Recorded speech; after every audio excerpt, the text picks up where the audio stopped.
Good evening, ladies and gentlemen, and welcome to the December 1st, 2015 meeting of the Los Gatos Town Council. I would ask that you silence your devices, and I'll ask the clerk to call roll, please. Thank you. Councilmember Marcia Jensen. Here. Councilmember Rob Rennie. Here. Councilmember Steve Leonardis. Here. Vice Mayor Mariko Sayak. Here. Mayor and Chair Barbara Spector. Here. As you're probably aware, if you've watched this on television or been here more than once, every meeting we ask a young person from our community to join me up here and to lead us in the flag salute.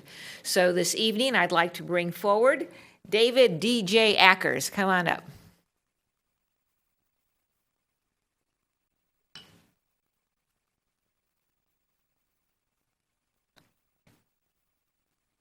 Let me tell you something about David before he leads us in the salute to the flag. He is a Los Gatos senior. He is an applicant to the U.S. Air Force Academy in Aeronautical Engineering.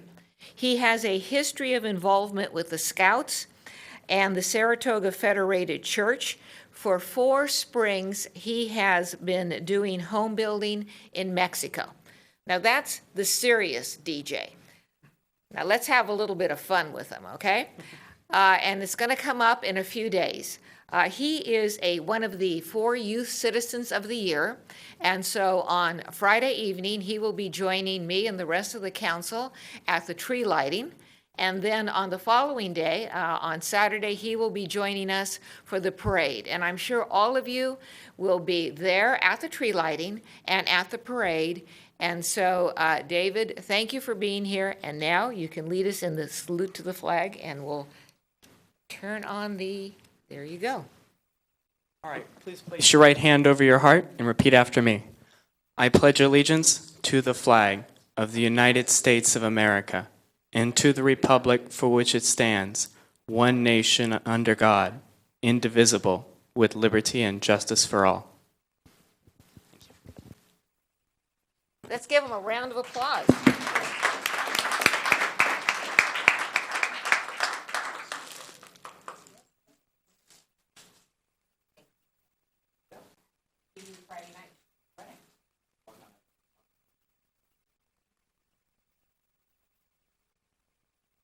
Another round of applause.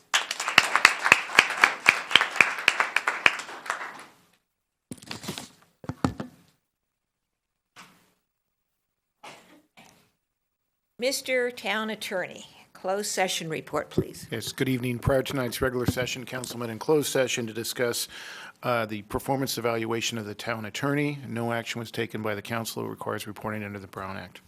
Thank you. We are now at council matters, town manager reports, starting with council matters. At this point, the council has the opportunity to share with one another and with you meetings that we have attended, events we have attended since November 3rd. So you know what we do when we're not sitting up here conducting council meetings. So, Ms. Jensen, we'll start with you. Thank you, Madam Mayor.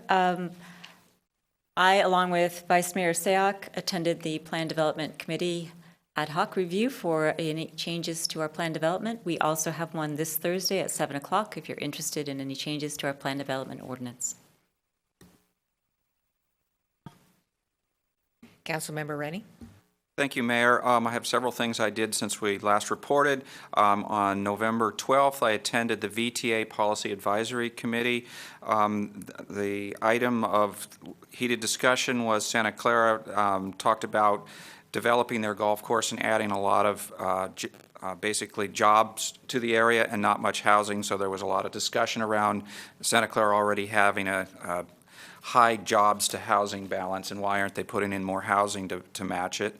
On November 7th, I attended with yourself and Councilwoman Sayak, the League of Women Voters Meet Your Elected panel, which also included Jim Bell and Evan Lowe and Supervisor Simidian and Ken Yeager's aide. On November 16th, I attended the VTA 85 Quarter Policy Advisory Board, so it's a different VTA meeting. And that was a just forming committee where they basically were talking about what are the objectives of the committee and then working on from there. On November 12th, I attended the Cities Association Board. One thing of note from that was an organization called SV at Home, which are affordable housing advocates. We're advocating for veterans' homelessness and asked the Cities Association to accept a challenge to eliminate veteran homelessness, which they did. They noted that one of the big problems right now is that landlords are not accepting the vouchers that have been given out to help this problem because there's getting to be a greater gap between the voucher and the market rate. Also at the Cities Association, there was discussion of the community choice JPA that some other cities are leading the charge on, and I think that may be coming up on our agenda soon to consider joining them. And on November 17th, I also listened in on the legislative briefing webinar from the League of Cities. And on November 21st, I also attended the ham radio class and got my ham radio's license, which since nobody in my CERT, Community Emergency Response Team, has a ham radio license, that will now allow my team to be able to communicate back in an emergency. If anybody's interested, my call sign is KK6YZL. Thank you. Thank you, Mr. Rennie. Since November 3rd, I attended the Art in the Council Chamber reception honoring Diana Leone, who did the artwork that you see on our walls here this evening. The Community Development Advisory Committee, CDAC, met, and we considered a development on Summit Way and also a portion of the North 40 application. Also attended the League of Women Voters Meet Your Electeds. The West Valley Mayor-Manager had a meeting, and at that meeting, generally the discussion centered on transportation in the West Valley, or not in the West Valley, actually in the entire county. We had the Senior Thanksgiving, where we served meals and enjoyed meals with our seniors. And the Parking and Infrastructure Ad Hoc Committee met, and at that time we actually got two responses to our request for information, and we considered both of those. Our next meeting is not yet scheduled, but at that time we will be talking to and interviewing the development teams that have submitted applications. Vice Mayor. Thank you, Madam Mayor. In addition to those activities that have just been highlighted, there was a Veterans Day celebration that I attended that was in San Jose. And on November 13, our own Los Gatos Chamber of Commerce, in addition to the chambers of Campbell and Cupertino, had a Facebook small business boost that many of our own businesses were present at. Councilmember Leonardis. Thank you, Mayor Spector. Since our last regular meeting, I had the opportunity to chair two committees that I serve on behalf of the town of Los Gatos. One is the West Valley Solid Waste Management Authority, which was primarily a closed session meeting where we evaluated the attorney and the district manager in closed session. And then on November 18th, I chaired the West Valley Sanitation District Board of Directors. It was a general business meeting. I have nothing else to report on that. Thank you very much. Manager matters. Thank you. Just a couple of highlights. As the mayor mentioned, we are excited about the upcoming tree lighting. Festivities start at 5 o'clock with the band playing, and then the tree lighting is actually at 6. And then on Saturday, we have our annual holiday parade, and festivities start there at 11 a.m. We are continuing to accept applications to our boards and commissions. Those applications are due on Friday. We have a very good response from our community, but there are still a couple of commissions where we could use a few more applications. Thank you. And thank you. We're now moving on to our consent calendar. This calendar will be voted upon in one motion unless somebody from the council or from the community wishes to remove an item from the consent calendar. It now consists of items 1 through 6. And I will first look to council. Does anyone from the council wish to pull an item from the consent calendar? Seeing no one, does anyone from the community wish to pull a matter from the consent calendar? Seeing no one, I will look to the council for a motion. Ms. Jensen? Move approval of the consent calendar consisting of items 1 through 6. I'll Second. Multiple seconds, all in favor? Aye. Opposed? Passes unanimously. Thank you. We will now have verbal communications. This is an opportunity for those in the audience who wish to address us on items not on our agenda to come forward. You have 3 minutes. I would ask that if you intend to speak on verbal communications, that you submit one of these cards to the clerk. I do have several individuals who have requested to speak under this, and we'll start with Skip Saunders. If you come up, you have 3 minutes.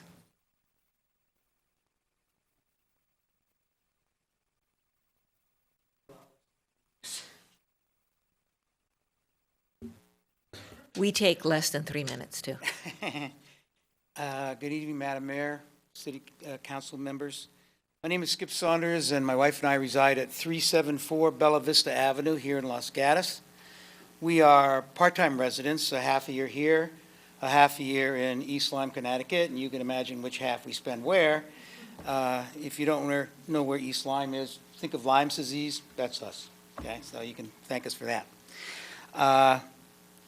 For years, I've spent my time in that town on boards and commissions similar to yours, and one of the nice things that happens on occasion is when somebody actually comes in and doesn't want anything, or complain about something. In fact, I would like to, recommend to you the performance of one of your town employees.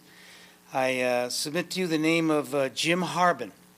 Jim was the project engineer, project manager for the renovation of the spaces used by the Friends of the Los Gatos Library's bookstore.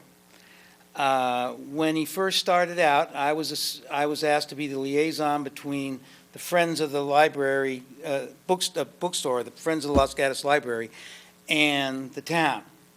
And I spent a lot of time, being retired, I spent a lot of time with Jim Harbin. And I have to tell you, this is a man of special talent, and he should be recognized at this point. His efforts saved us a lot of money by making the design more proficient, more efficient. He greatly improved the facility's performance by his efforts. He listened very closely to all the volunteers of the Friends of the Los Gatos Library, which at some times can be somewhat difficult and confusing. And he actually helped us move over 10 tons of books. And we put them in pods, and he found us a location over at Bowser Field during the construction. And then he helped facilitate getting those books back to go into the store. So I recommend town employees of his caliber should be recognized publicly, and that's what I want to do. Thank you very much. Thank you very much. You're right. We don't have a lot of people come up and say things like that. And I will assume that the town manager will make sure that Mr. Harbin hears what was said about him. Absolutely, thank you. Angelia Derner?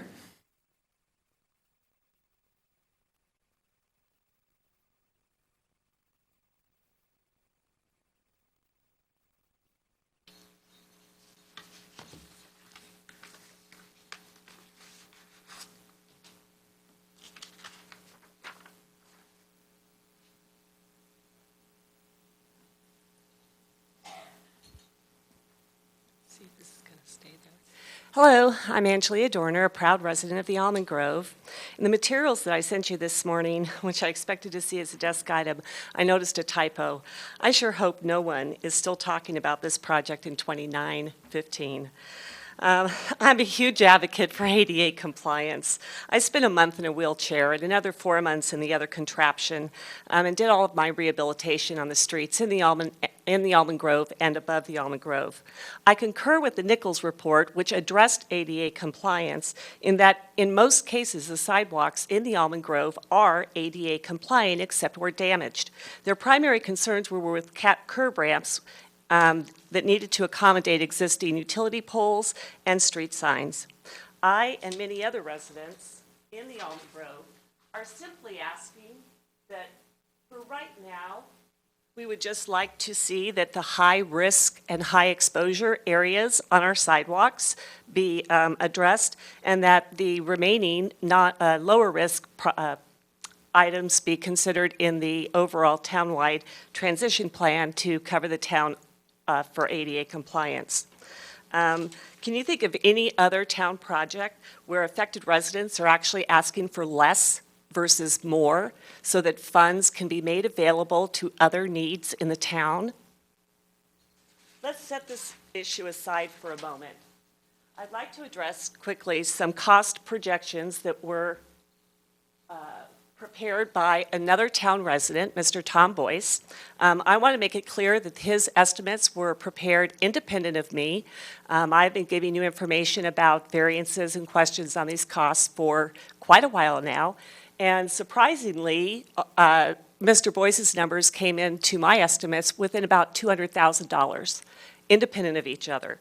So why then are the town estimates still so drastically higher than ours? Staff tried to explain at the October 20th meeting that because those remaining streets have not been designed yet, that the scope and quantities needed to be refined. Well, let's just look at those three components. The scope. The Nichols report was on an as-is basis. Council has decided that the scope will be on an as-is basis. Quantities.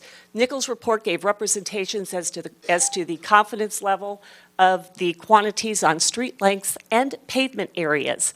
Very tight confidence levels. So the quantities, they haven't changed. The streets have not changed since 1888 when the subdivision was first laid down. And the costs, why aren't the current costs that are applicable to Broadway and Bachman applied in the analysis for the remaining streets? Those are the things that Mr. Boyce did in his analysis, and I support them wholeheartedly. And the last thing is to repeat, please come down on Saturday, and if you find yourself on Wilder Avenue, look for the candy cane fence and get some free hot cocoa and hot cider. Thank you. That was a sneaky way to get more than 3 minutes. Thank you. Yeah. Every chance I get. Last card I have, Tom Boyce.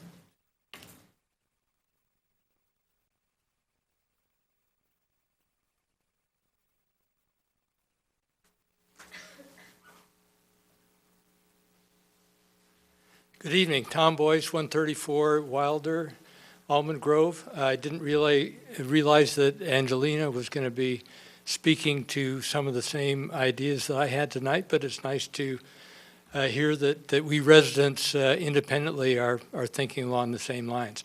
First, I'd like to congratulate Madam Mayor and Madam Vice Mayor on your new leadership roles, and thank you to the outgoing mayor for her work, and particularly to thank all 5 of you for wading through a huge amount of information that I sent you over the last couple of weeks.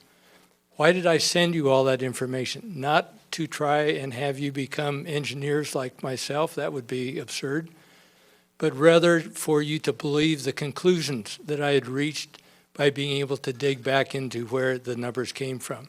So what are the conclusions? Mainly, I want to reemphasize what Ms. Dorner just said, and that is that going forward, we have, I think, a very solid number in terms of what we think the town should be allocating at this point in the conceptual design. That's $14.5 million for concrete, $11.3 for asphalt. Once we get the life cycle numbers in, my guess is that those two numbers will be much closer to each other, but that's information yet to come as the more detailed design takes place. I'd like to congratulate you for going to an as-is design a month and a half or so ago when you decided to take out the feature creep. $4.5 million is what that allows us to reduce our budget going forward. So I thank you for that. Thank you for your continued attention and for your service. Thank you very much. Thank you. I have no other cards. Is there anyone else wishing to address us on verbal communications? Seeing no one, we'll now go into our other business. First one is Agenda Item 7, New Museum of Los Gatos, New Mu, and Friends of the Library Friends, permanent signage. I am assuming that we will be having a staff report. Yes, Christina Gimler will be giving the report for you. Thank you. Good evening, Mayor and Council. Christina Gilmore, Assistant to the Town Manager. I'd like to point out to the Council that a desk item was distributed this afternoon on this item. And the issue you have before you this evening is a request, a signed proposal from the New Museums of Los Gatos for permanent signage, along with a request from the Friends of the Los Gatos Library to place permanent signage on their building. In addition to the New Mu sign proposal, staff has two recommendations that we are asking for council feedback. The first is to provide direction for the placement of additional signage for 106 East Main Street and 108 East Main Street. And then the third is to approve the New Mu's light pole banner design concept and to encourage New Mu to apply for banners in locations that comply with our current town policy. So because there is several components to the staff report, I will just walk through the components and use some of the attachments that were included in your staff report to demonstrate the requests that we'll be talking about this evening.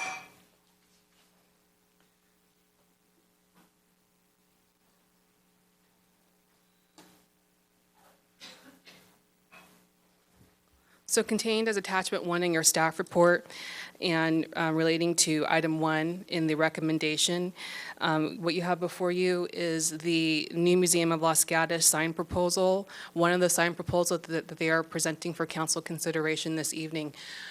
Before I move any further, I would like to point out that per the lease agreements that the town has signed or completed with both the New Museum and the Friends of the Los Gatos Library, they are required to come to council for council approval for any permanent signage. Attachment 1 shows proposed signage that would be placed on the upper concrete portion of the interior facing building that New Mu currently resides in. The proposed signage is very similar in font and style to current signage within the Civic Center. The font is not exactly what we have existing currently, but staff feels comfortable that this font or any proposed other fonts that council directs staff to explore would fit in quite nicely with what's existing in the Civic Center.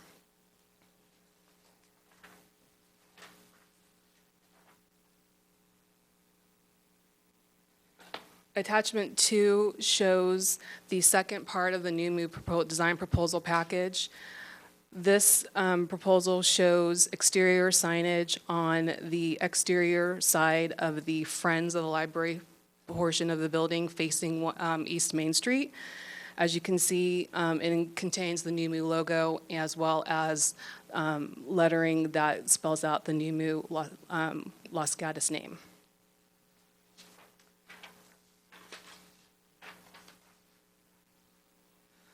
The third component of the New Mu sign proposal package is for light standards, banners to go on the light standards that would be contained in the half circle round of the Civic Center. As you can see, the banners would be similar in style to the proposed exterior signage on the exterior of the building that I showed you in attachment 2 with the logo and the name of the New Museum of Los Gatos.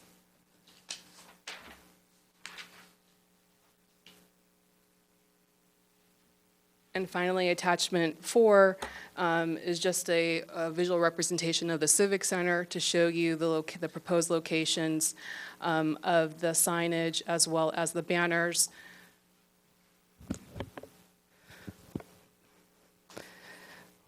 This location here would be the interior signage that New Mu is requesting, in addition to for Friends of the Library, if the council were to approve the conceptual designs for the interior signage for the New Mu, the Friends of the Library would be interested in council consideration for similar look and feel of signage for the interior portion of their building. This area here would show the attachment to the design logo and spelling out of the NUMU Museum on the exterior of the building facing the East Main Street. And then the half circle around represents the proposed banners that would go on the light standards within the half circle of the Civic Center.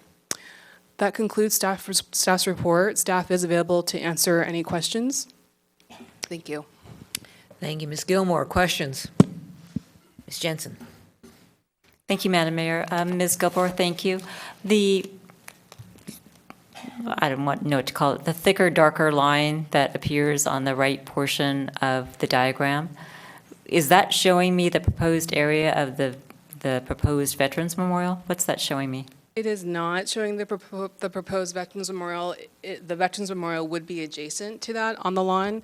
I believe that thicker line indicates the exterior portion of the new museum property that has the outside patio. Okay, would you mind just showing me where the proposed Veterans Memorial would be located?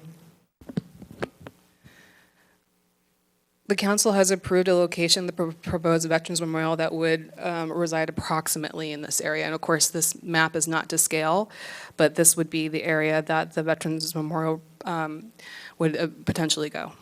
Okay, thank you. Thank you, Madam Mayor. Thank you. Other questions? Vice Mayor?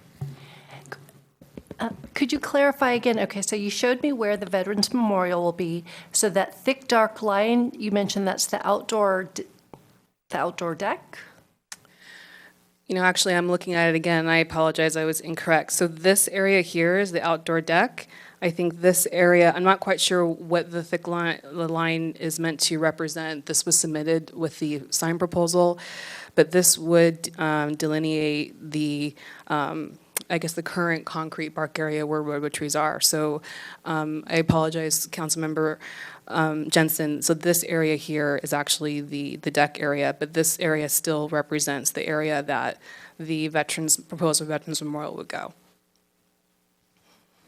Yes, go ahead. And one more question. So you've indicated that Friends of the Library would prefer a sign on the interior similar to what NUMU. Would they also like an exterior sign as well, or was that specific Yeah, to the so interior? the sign proposal that's before you is the sign proposal that NUMU has submitted. The Friends of the Library has not submitted a complete sign proposal as of yet. We've had multiple discussions with them over the last several months, and they have indicated their desire to have both interior and exterior signage. So item number 2 in the staff report recommendation asks council to provide some specific direction that staff can move forward on evaluating potential signage for the Civic Center that would represent both town facilities, NUMU, Friends of the Library, and the library. Further questions? Mr. Rennie? Thank you, Mayor Spector.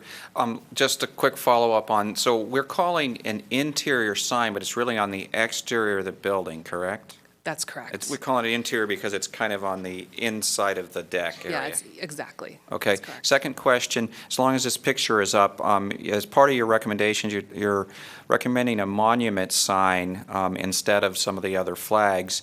Where would you stick the monument sign here? Because you really have 2 paths leading in. Yeah, so that's the part of the direction we're asking council to provide us, to give us some parameters. We have reviewed all the existing documents and policies related to the Civic Center, and nothing that we currently have gives us any indication of where a natural place for a monument sign could go. So there are potential locations at the center of the lawn area, understanding that the lawn area is a heavily used area, especially in the summer, by the community. So we would have to look at possibly look at other options. So we're asking council to give us some idea of places that a monument sign could be placed that would allow members of the public to understand where the Civic Center is, as well as NUMU and the Friends. Okay, thank you. Other questions? Seeing none, thank you. If you're going to speak on this item, I will ask you to submit a card. Some folks already have. And so the first speaker is Barney Davidge. A question of staff before he speaks. Is there an applicant, and should I be putting all the applicants together to have one long, presentation? What's your suggestion? That is certainly one approach that we can take. We did not advise the new museum of that possibility, so you probably have several cards from the museum, and I expect they each have at least a couple of minutes of commentary that they would like to make to you, but that is your purview. If you. All right, thank you. I'll take my purview then. I will suggest or ask Mr. Davidge to speak in 3 minutes. Thank you, Council. My name is Barney Davidge, and I represent NUMU as the new board president. It's a new experience for me, but I'm willing, and I think it's exciting times. And I'd like to thank you for having this great mid-century building, award-winning building, actually, to house NUMU, which is exciting for us. As you have read the letter from our executive director, Lisa Cosino, we are reaching customers from all over the Bay Area that are coming to our town to spend money because of the museum, but cannot find us easily. Signage is a necessary symbol for any museum or retail business, for it is the primary link between a business and its customers. It is imperative that our signage communicate an effective and branded image, which is the NUMU, in order for our business to attract clientele and to find us. Revenue that is not donation-based is a big part of our organizational budget. In the case of attendance, revenue is based on exposure.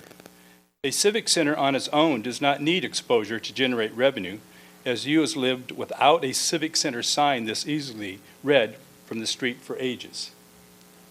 We cannot live for ages, the NUMU, without a sign that is not seen from the street. We need our visitors from Los Gatos, San Francisco, Palo Alto, and beyond to be able to find the museum, which is a great community asset in our town. Tell us how to get a sign on the exterior so people can find this gem. It has been suggested that a monument sign for the Civic Center be created, a good idea for members of our community that still find it hard to find the council chambers on their first try. But how long will it take to design, build, and install? Not sure. If permanent signage is an issue, we'd like to put up our original temporary banner, smaller than the Music in the Park banner, until a permanent sign visible from the street is allowed and built. We are working very hard to bring a wonderful asset to Los Gatos, and we need to be found. The museum thanks you for allowing us to create a gift to our community, Los Gatos. Thank you. Thank you. Questions? Seeing none, I will ask you a question. Sure. You are suggesting that the monument sign might take a long time, or we don't know how long, but longer than you would want to be designed and constructed, and that in the interim you would like, NUMU would like a temporary, quote-unquote, temporary sign. Can you use that drawing up there and show me where you would want to put this temporary sign? Sure, it's where the Music in the Park sign is, which was, and that's what, we did have a banner up there letting people know that we were coming, but once Music in the Park was going to happen, we had to take that banner down, and now we're not allowed to put it back. Did you find that a sign in that location sufficiently directed people to the door of your facility? As far as I know, yes.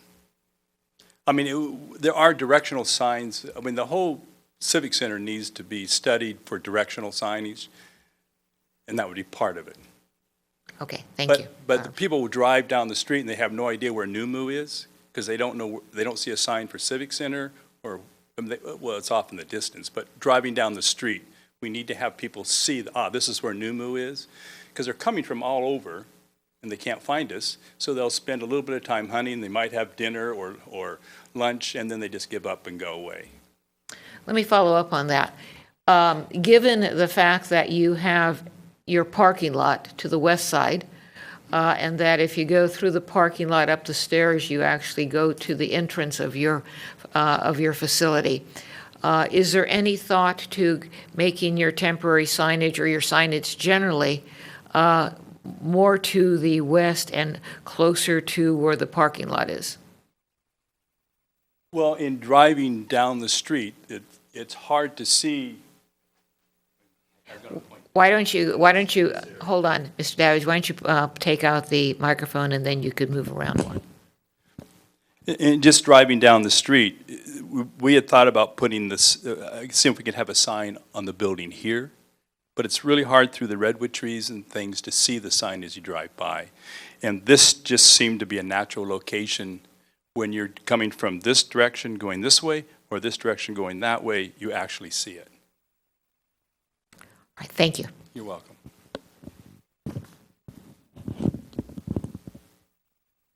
Thank you. Jeff Janoff?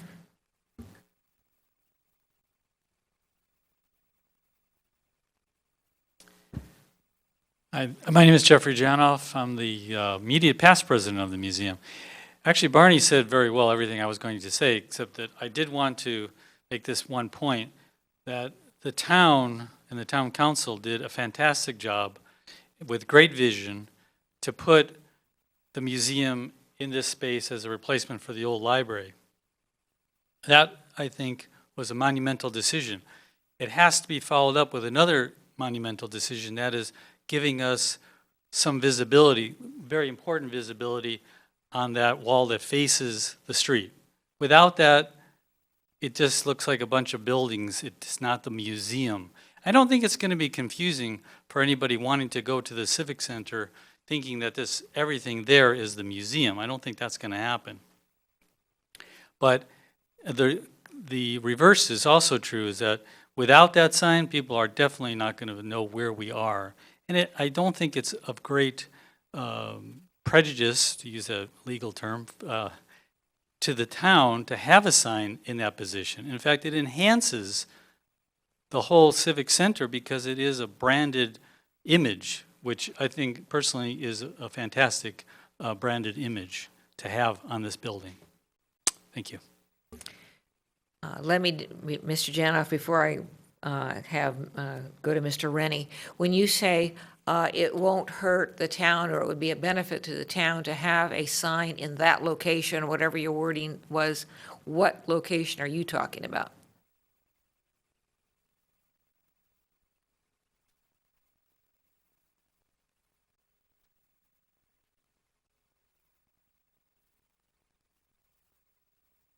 Okay, thank you. The one that faces Main Street. All right, thank you. Mr. Rennie. Thank you, Mayor Spector. So my question is, I guess it would be better to have the other picture back up if you could put that one. So the one you just showed us was your request, and staff is recommending that doesn't meet our commercial signage guidelines, and probably it's too big, lettering's too big. Not even sure if we're supposed to put it in that location. They're suggesting a monument sign instead, and now that I'm listening to you and Mr. Davidge speak, it seems to me a monument sign out near the edge of the sidewalk in the grass, if it's large enough, would actually make it easier to see driving by, because you're still far away with some trees in the way from the street. Do you agree with that statement, or give me your opinion, please? Part of this whole issue is a practical one about finding the museum, but there's also another aspect, and that is what do we want to look like to the public also. There's an aesthetic that's really important to the kind of museum we want to be. And to be consistent with that, a plaza type sign with a little square or rectangle that says NUMU on it is, I mean, that's the type of thing you would, when you're looking for your dentist's office, you would find. It's just, it's not consistent with what we are or what we want to be. Okay, thank you. From an aesthetic standpoint. Other questions? Seeing none, thank you. Can I just make one final point? If it's short. Okay. in the negotiations which I was involved in with the former town manager, signage in this position that we're talking about was discussed. And my impression was that that was something that we were going to be able to achieve. That wasn't written down, it's not in the lease, I recognize that, but there was informal discussions about that. Thank you. Next speaker, we have a question? Oh, I'm sorry. Mr. Janoff, we have a question from Mr. Leonardis. Thank you, Mayor Spector. Mr. Janoff, I haven't been to the Triton Museum in Santa Clara in a few years. What type of signage do they have out front of the Triton Museum? You know, I can't recall what they have, but if you surveyed a lot of museums, you would find something similar signage-wise. It's not unlike what we have in the library. It's a major sign. Okay, thank you. Thank you. Brad McCurdy.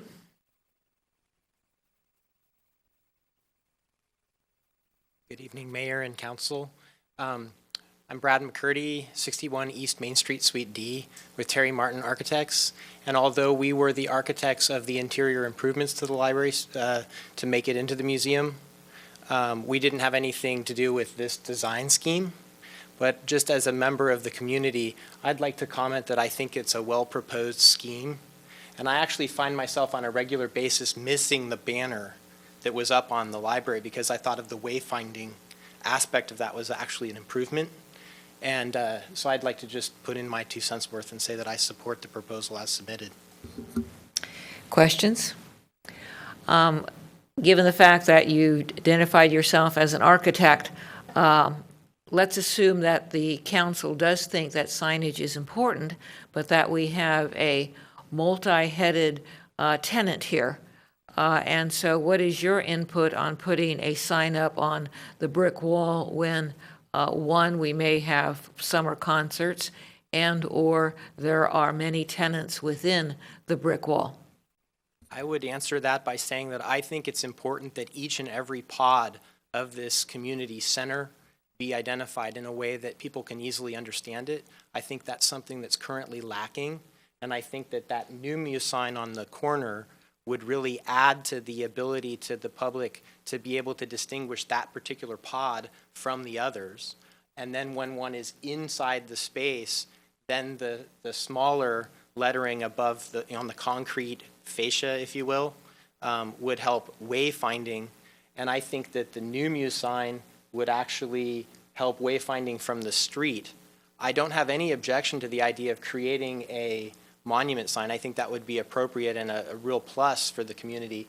But I think once one finds that sign, maybe while driving or walking actually on Main Street, that the other signage is more appropriate to get one to the correct stairway or to the correct path and then to ultimately to that front door.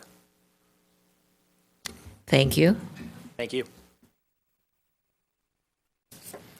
All right, I have one more card.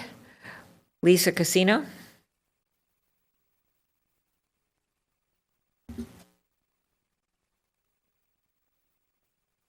Hi, my name is Lisa Casino. I'm the executive director of the museum. Thank you all so much for taking the time to review our proposal and for asking your really thoughtful questions. And to Barney and Jeff and to Brad, thanks too. Couple things I wanted to point out. One is this area, oops, I guess everybody does the same thing. This is a walkway, and that's what that heavy line is that delineates those spaces there. So just to point out, that is handicap accessible walkway up to the deck. So I did do some research on other museums and other museum signage because I thought that you brought up a very good question. And what I found is something that I would describe as the following. If a museum has a significant architectural design like the Guggenheim or like the DeYoung Museum in San Francisco, there isn't significant signage visible from the road. But every other museum that I looked up that was in a grouped center in the middle of a street or not easily separately identifiable all had significant signage. And it's important to us. We've invested a lot into building that museum in terms of concept, and you guys have invested a lot in terms of dollar amounts in building that museum and helping us. And we really, really want it to be successful. And when we get people from our own community that can't find us, it's very frustrating for us because they don't always, when they get to the door, have a smile on their faces. So I just can't implore you to find a way to help us figure out how to get a sign on the exterior of the building that's separate from a monument sign that can identify us as who we are, and we will work with you in trying to figure that out for sure. I also want to just say thanks to Jim Harbin because he was awesome. And we had so many little nitpicky things, and he was always extremely pleasant to work with. And so I wish he were here. We would really say thank you to him. And I think that's it. Thank you. Questions? Mr. Rennie. Thank you, Mayor Spector.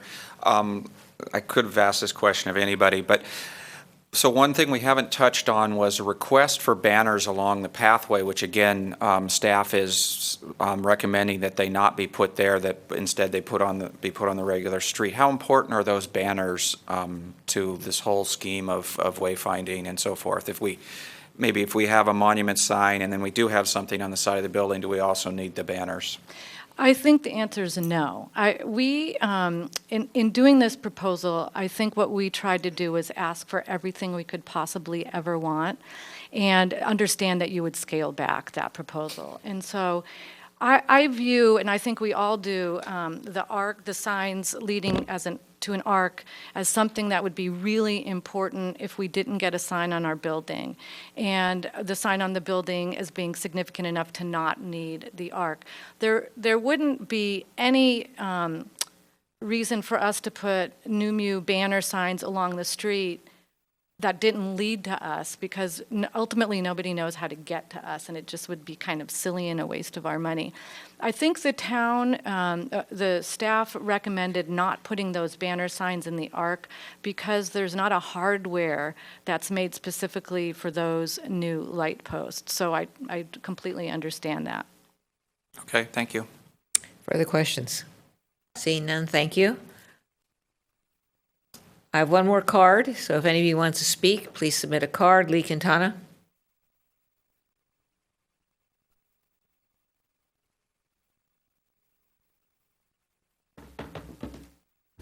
Lee Quintana, 5 Palm Avenue.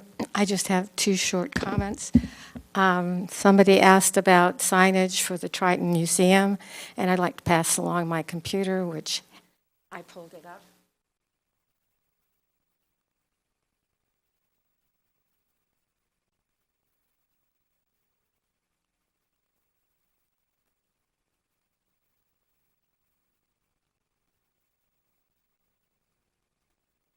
That's number 1. Number 2 is I would ask that whatever decisions you make, that it includes signage for the town hall itself, because I think that's difficult to find if you don't know where it is as well.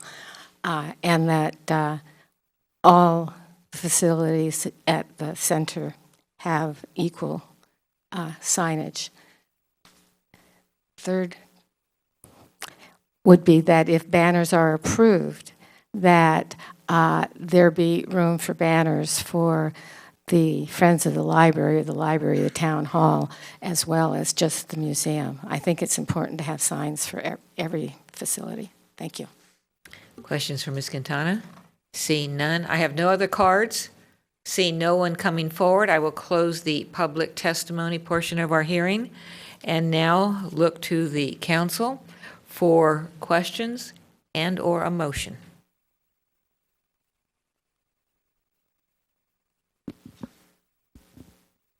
Councilmember Jensen. You said questions or a motion, so I'll try a motion. We'll see what happens. I appreciate the museum's desire to have name recognition and a logo up front. However, my motion is going to be to go for the monument sign option because in my experience being at Town Hall for many years in many different capacities, people cannot find Town Hall. And it's very important that we recognize this as a civic center. It's a civic center that is composed of various parts. It's composed of a library, it's composed of a town hall, it's composed of a museum, it's composed of a Friends of the Library, and it's a police department. So I, for one, in my motion, am echoing Ms. Quintana's comments that there should be a unified sign system for all of those buildings that can be easily identified in that complex. And then there should be a monument sign that now tells you.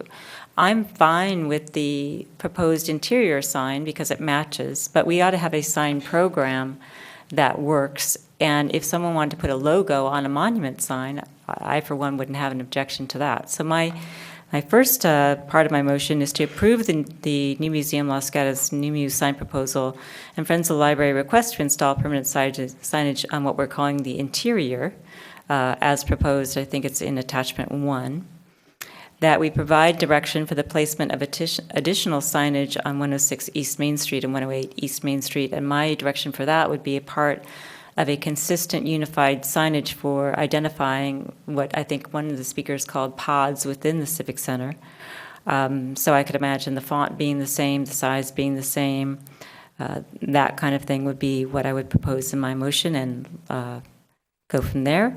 With respect to the light pole banner design concept, if we are being asked to approve the design, my motion would be to approve the design but not the installation as proposed. Again, it's a civic center, it's not a museum. I understand the commercial aspects of the museum. So if the museum came back, for example, with a vertical sign along the cement fascia, I think the architect said, on the front side that's got their logo and maybe lit like the library. I don't know what it would be, but my motion would be, again, just to reiterate, if we look at page 5, 1, approve the interior signage. 2, provide direction for additional sign. I would suggest a monument sign, not on the grass. 3, approve the design of the light pole banners, but not the placement. That's my motion. Thank you. And I just want to make sure before we get into a second or discussion, your motion is to approve a monument sign, to approve the interior sign as proposed in our staff report, and to approve a banner design, but not the placement. Is that the entirety? Almost correct. Number 2 is provide direction for the placement of an additional sign. So my motion would be that that direction be a monument sign as proposed by staff or brought back to us, with the notion that the monument sign may have logo signage, but that the signs throughout the Civic Center be somehow consistent and identifying each unit. All right, thank you. Do we have a second? I'll second the motion. All right, we have a second by the Vice Mayor. So we have a motion on the table. Discussion.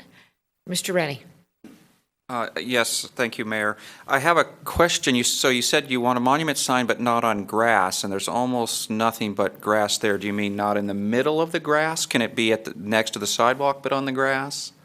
My motion was contemplating not in the middle of the grass where people go for music in the park or library on the lawn, that it either be at the front towards East Main Street, so it's not interfering with that, or by the flagpoles. But I leave it to staff to come back to us with proposals. Further discussion. Mr. Leonardis. Thank you, Mayor Spector. I think about what we did a couple years ago with Blossom Hill Park and Oak Meadow Park, and we put those monument signs out there.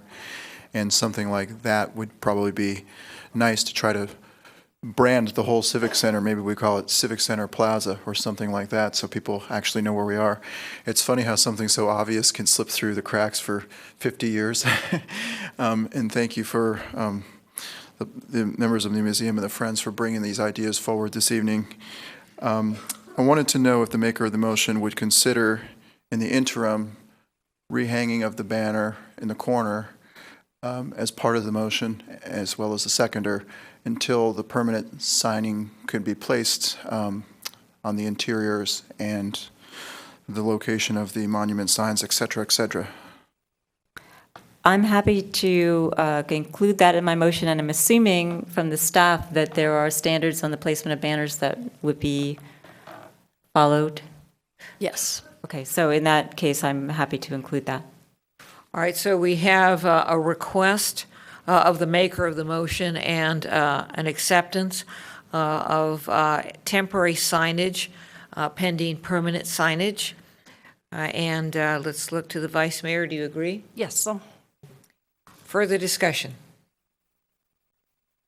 Seeing none, we have a motion. All in favor? Aye. Aye.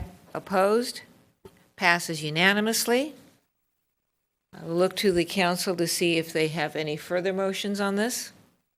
Seeing none, thank you.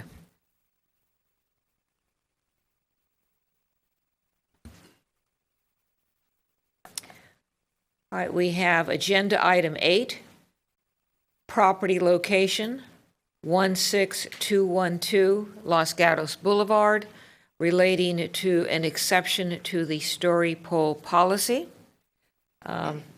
And we'll start with a staff report.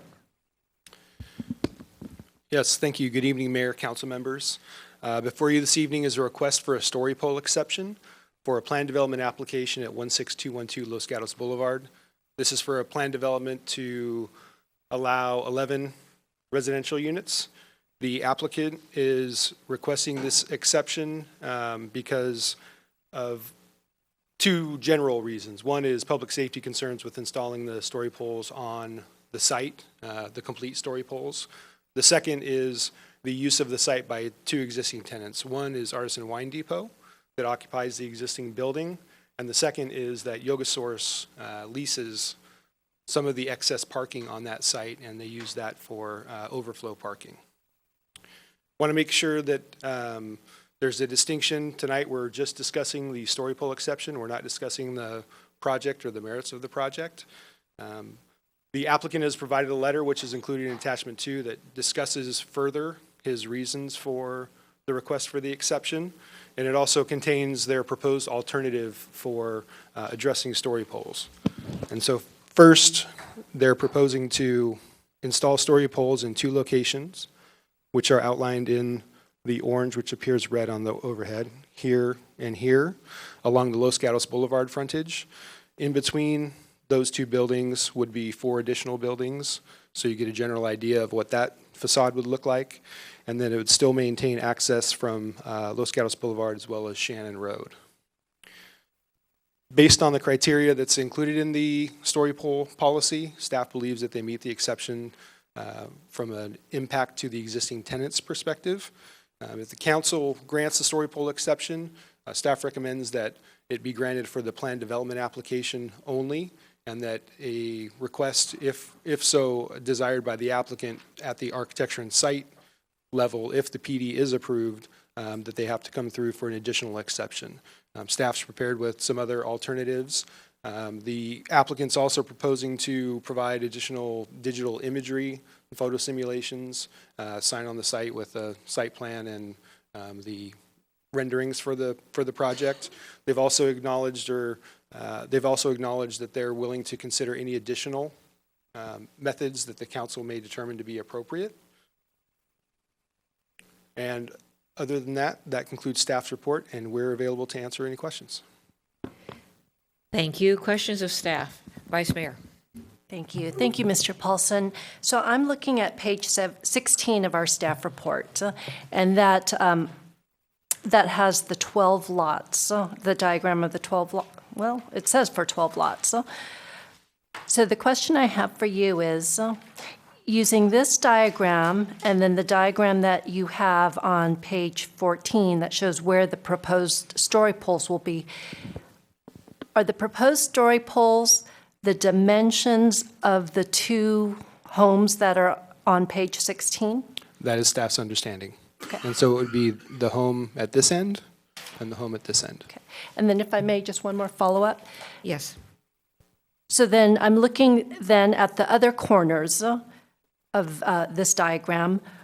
Do those other corners not fit in the current configuration, and that's why we're not outlining that lot, that entire development? I think I understand your question, and so other developments such as the one across the street, they did the four corners. Correct.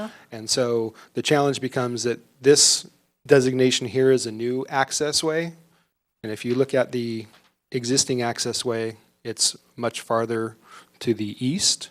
And so if you start putting homes here, here, and then 3 back here, it severely impacts the access for the existing tenants. So that explains that corner. What about the far corner? Up here? Mm-hmm. So there you probably end up with an overlap of the existing building. You may be able to put a partial there, but then you also lose the ability to use these parking spaces. So that's something that the applicant could address. Okay, thank you. Other questions of staff? Mr. Rennie? Thank you, Mayor Spector. So just following on that, I was thinking the same kinds of things. I assume there's houses to the right side of this, basically, and usually we put up story poles so they have a feel for what's going to be looking into their yard and so forth. And so this is just for the PD, right? And then we're going to come back and we could put them up in the back for architecture and site at that point? So staff's recommendation is that should the council feel it's appropriate, that granting the exception for the plan development stage is appropriate. But when it gets to architecture and site, should the plan development be approved, that they would have to come back and request an additional exception. There's also the potential, I believe it was St. Mary's, they put up story poles in the summer for 10 days or 2 weeks, and then took them down, but we informed Planning Commission and Council when it was coming forward, so it's a little bit less of an impact than impacting those businesses for a longer period of time, up to potentially 3 months to get through story pole installation through ultimately Planning Commission and Council approval. So just to sort of follow up on that a little bit, so it's staff's recommendation that not putting anything along the back will still adequately let people have a feel for what this is going to look like in terms of what we need for the PD? At the PD stage, staff believes that they meet one of the criteria for the exception. Is it going to give the same visual image as if they installed story poles for the entire project? That would be no. Okay, thank you. Councilmember Jensen. Just a couple. Mr. Paulson, you said in your presentation that the council was deciding only on the story pole exception for the PD, not for the development.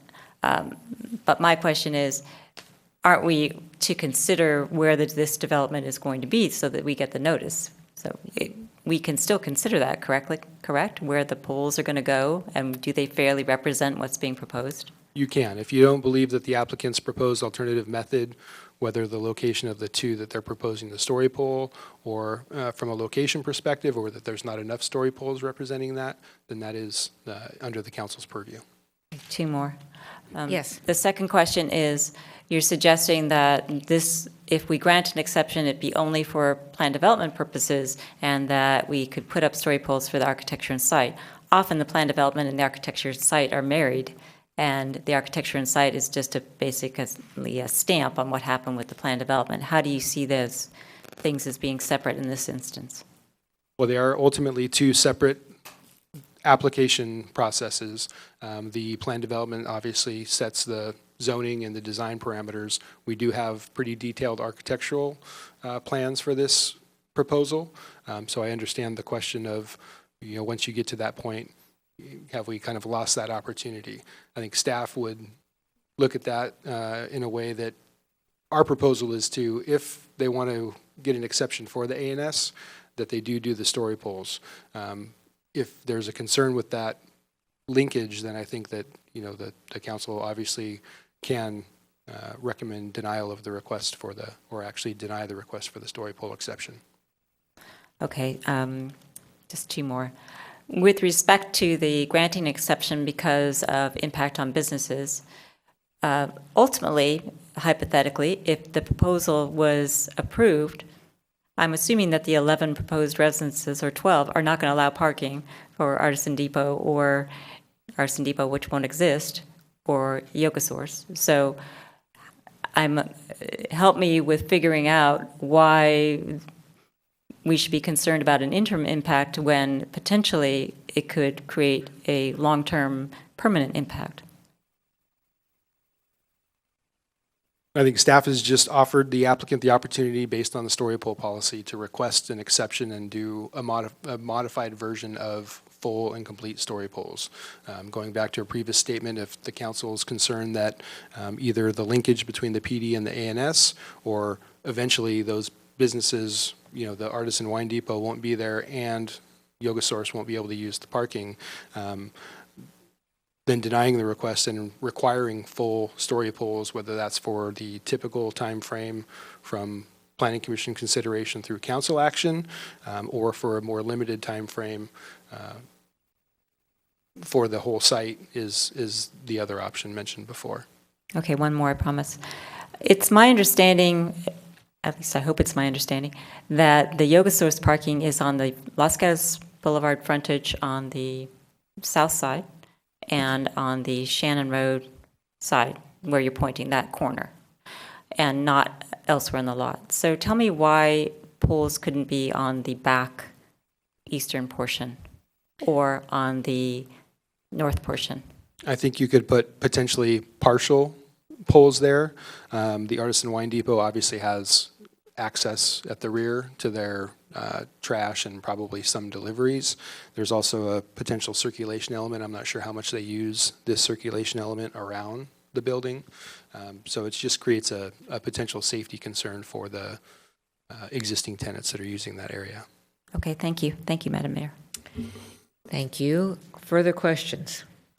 Madam Mayor, could I just clarify one thing, that staff is not recommending necessarily the story pole exception. We just found that it met the criteria to bring it before you for your consideration, and there are a variety of options before you in terms of how we can adequately inform the public about this proposal.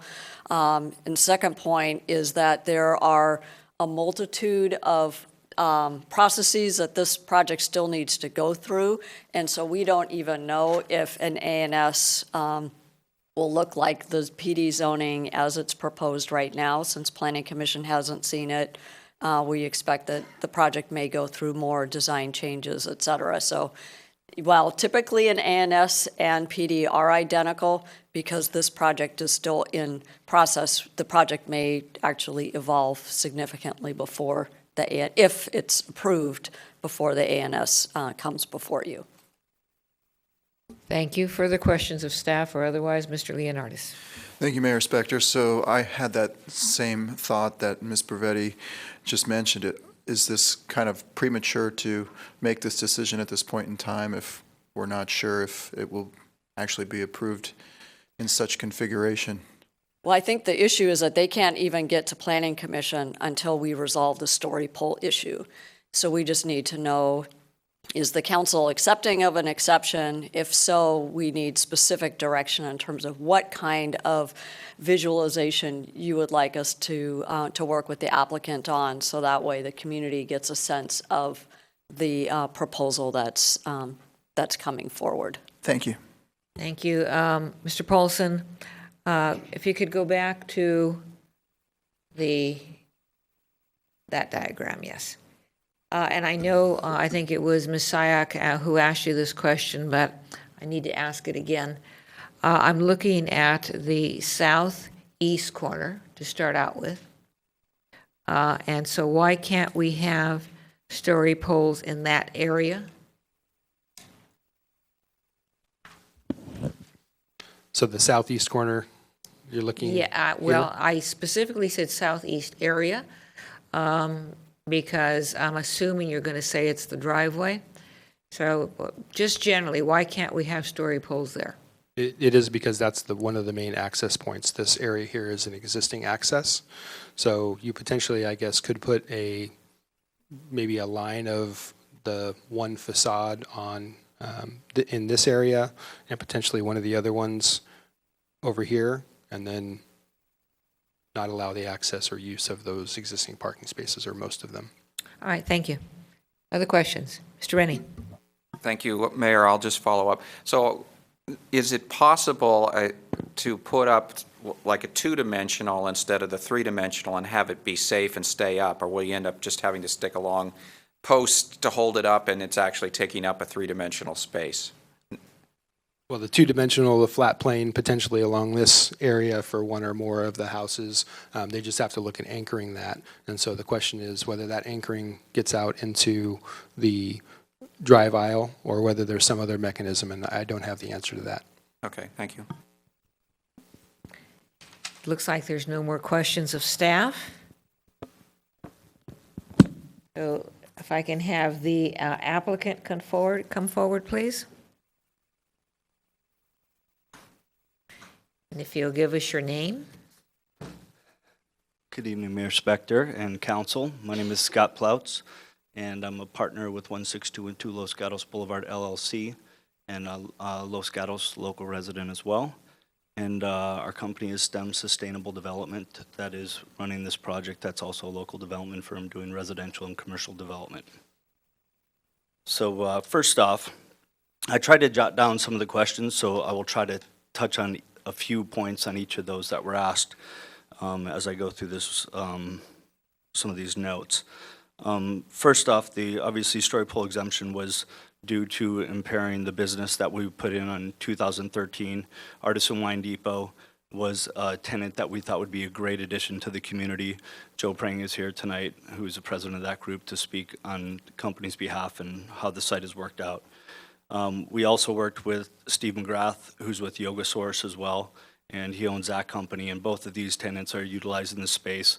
It's worked out incredibly well as some additional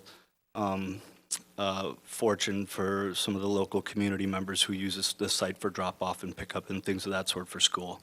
So it's obviously a heavy traveled and well-utilized site, so I'm sure those tenants will talk about the value there. So we would also like to request, in our view, this was the story pole plan to go up. That is the plan. We know that there's potentially that consideration could go into architectural or additional story poles at a later date. Our view is that we would like to see this as the plan. Now, obviously, that's another discussion to have in the future, but that was our intent, and I know in staff report that was something that was new to us. However, we're more concerned about isolating to the corner elements of this, as other projects have done in town. And we believe the highest impact areas are those on Shannon and Los Gatos Boulevard, right at the corner. That's obviously an incredibly visible spot, as well as the other ingress-egress, which is along Los Gatos Boulevard on the north side of the lot on Los Gatos Boulevard. That entryway would be closed off with the story pole there. This still gives visual ability for people to see that Artisan Wine Depot is still conducting business. It also isolates the story poles to the corners, which are the most predominant areas, and you can see visually the length and depth of where you're at from the Los Gatos Boulevard element. If we go any deeper than that, it starts to impact the traffic heavily, and then it just becomes a point where if the tenants cannot utilize the site effectively, then at that point we've notified the tenants that if we cannot come up with some type of a solution to allow this access, then we get to a point where we have to move through the process eventually. We purchased this property over 3.5 years ago. We've been going through the process that long. We have not made it to Planning Commission yet, and we are ready to move through as fast as we can. So whatever it takes to get to Planning Commission, we've allowed the tenants to stay in there for 2.5 years in interest of helping find a value opportunity for the tenants, and we hope we can continue on that path while we finish the process. So other than that, I would like to take questions if that helps you. Thank you. What was your last name again? Scott Ploutz. And did I have a card from you? No, you did not. I don't. You asked me to come up as the applicant. Okay, so when you have a chance, if you could submit a card, and do we have questions of the speaker? Vice Mayor. Thank you. Mr. Ploutz, did you indicate that your tenants would be speaking as well? Yes, I will. So, okay, I'll save those questions then. I'm looking at page 14 of the staff report, and we have where the story poles would be for units A, 1, and B. Are those the exact setback and height of what you're proposing for those units? Yes. And to follow up on that, please, if I may.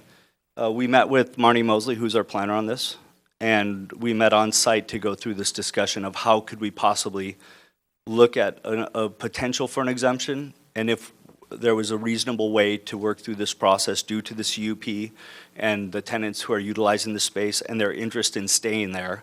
And that's why they're both here to speak on that behalf tonight, that we're trying to support them and the community and their interest to continue to use the site. Whatever this decision is for the story pole exemption, this by no means means that we are done with this project, as we all very well know. There's a long runway here still. And anticipation of that, we would like to continue to provide the value to the community to utilize the site for both the tenants and the other members. These are exactual architecturals that will be elevations, which means height and seeing what it'll look like from the two corner elements, the northernmost element on Los Gatos Boulevard and the southernmost element. Is it the highest of the 12 units that you have proposed? Are those the highest of your heights? So to clarify the 12 units, it's actually 10 plus 1, so we have 11 units. One of them's a BMP unit by the town's purpose. Okay. And they are exact height and setback and every element that goes along with the actual plan that is proposed. Okay. And for all the units that you have proposed adjacent to Shannon Road as well as Los Gatos Boulevard, they will be of the same setback as well? Actually, the ones on Shannon Road will be a little bit further setback. Further as you come around the corner. The reason Sure. we picked these were because they were the most predominant and imposing upon the setback, so closest to the street. Okay. And at the same time, the town has also requested, meeting with traffic and planning, that the northernmost element, which is identified as A1, that actually will be blocking the entryway and ingress and egress to the property on that side. So with the way the development is proposed, there's no access there. It's units across the front. So the purpose of utilizing those elements as well will allow access off of Shannon in its future location based on the proposed plan. Further questions? Mr. Rennie. Thank you, Mayor Spector. Mr. Plout, so you heard us ask a lot of questions about adding story poles along the back, and I don't think you really talked about that very much. I guess sort of the first question is how important do you think the circulation is around the back of the building? Couldn't we put something up in the corner and we'd feel a little more comfortable that we're kind of getting at least three-dimensional feel for where all the buildings are going to be, and the people on that backside can get some look at that? We wouldn't have a problem with that. And at the same time, we do have a proposed green screen that will be in the back there with vegetation to the neighbors behind. If you look at the one neighbor that would be to the east along this property line here, where it's just parking, which is access to the back of the building, that is utilized by the current tenant for Artisan Wine Depot for their shipping and receiving, and everything comes through that door and down the back side of that building. So that's the reason why we didn't propose something back there. But this single tenant along this entire side does not have any problem with the impact or propose. They also plan on doing an additional story to their home in the future. So we've already met with them and talked to them about it, and they're in support of the development as a whole, the way that it's proposed right now. That's going to Planning Commission. The other single-family homes that are along the back are actually approximately a 1-to-1 correlation as well to the neighbors that will be directly back off the backside. This diagram unfortunately doesn't show that good enough, but if, Joel, you have any other documents by any chance of the neighboring properties? Oh, there you go. That's pretty good. So if you can see this right here, if I may. Right here.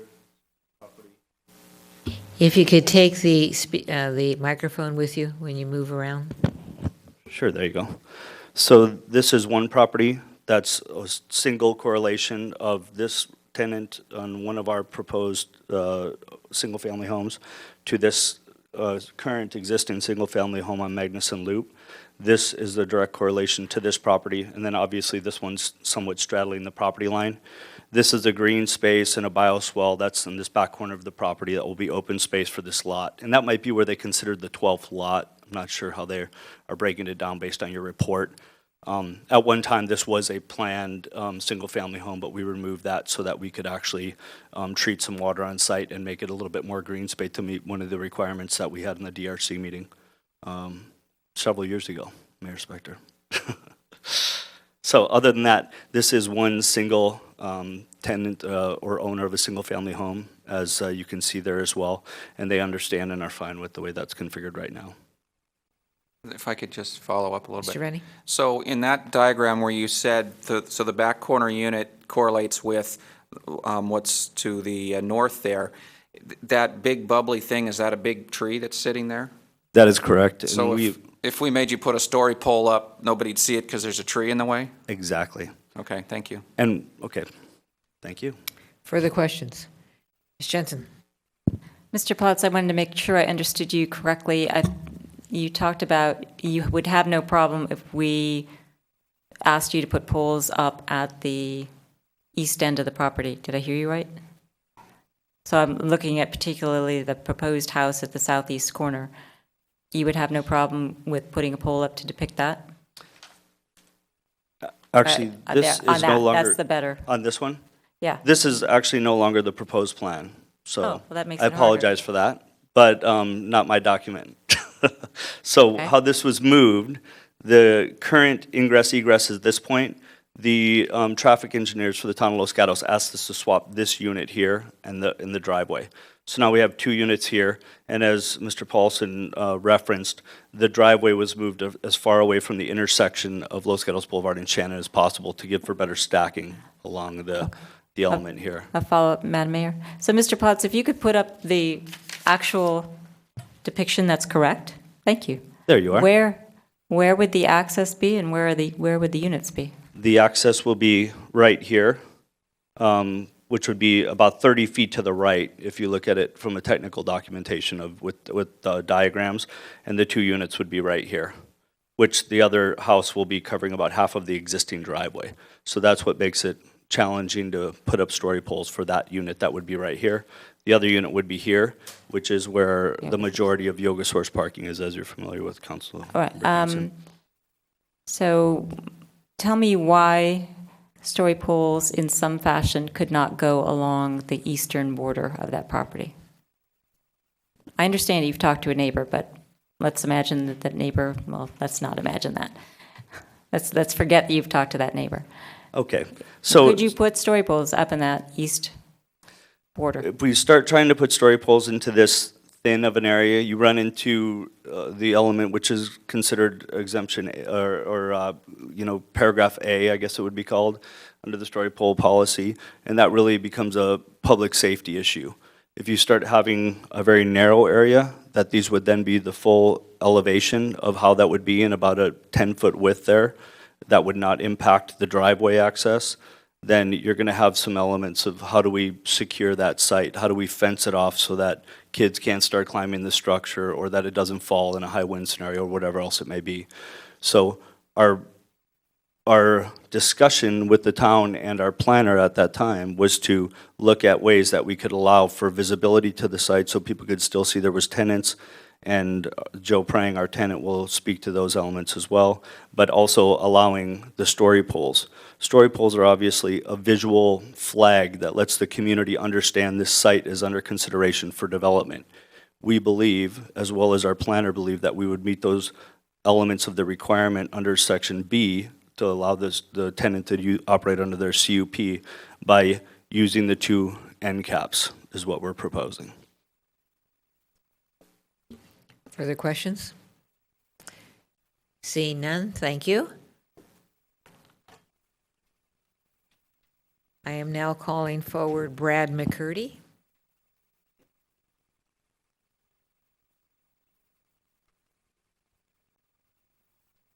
Good evening, Mayor and Council. Brad McCurdy with Terry Martin Architects across the street.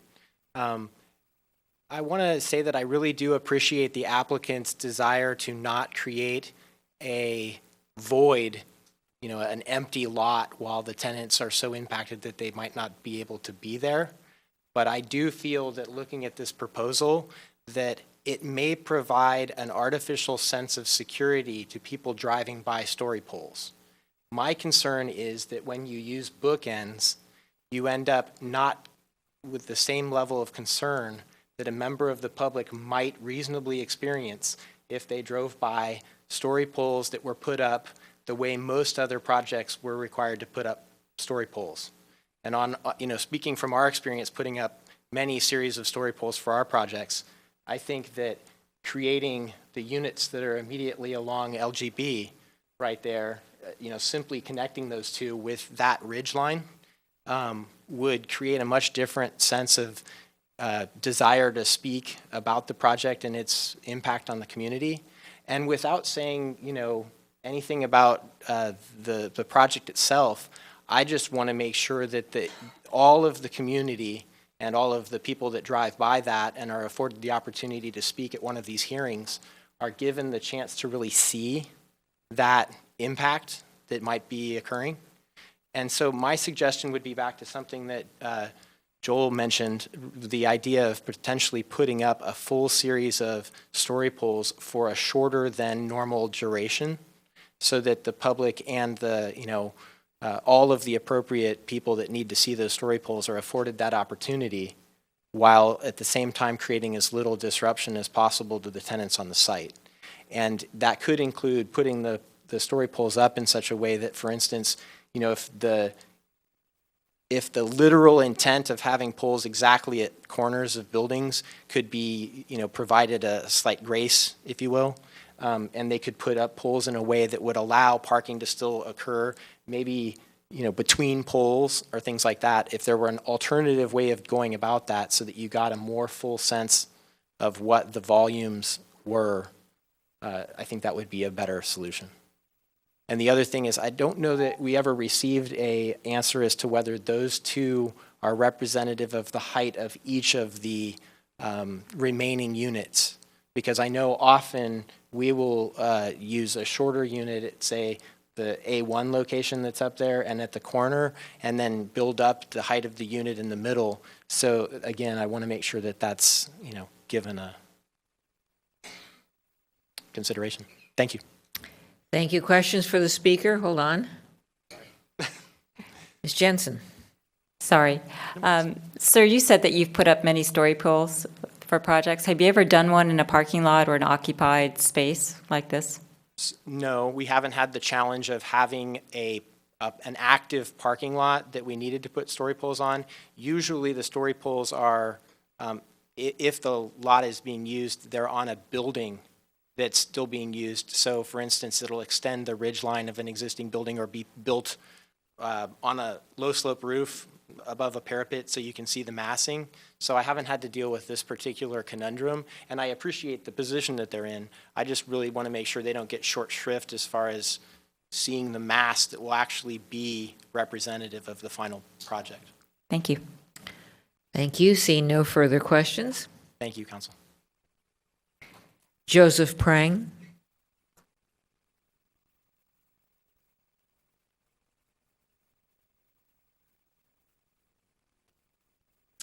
Good evening. Joseph Prang, 13-year resident, 100 Sund Avenue. I'm the co-owner of Artisan Wine Depot.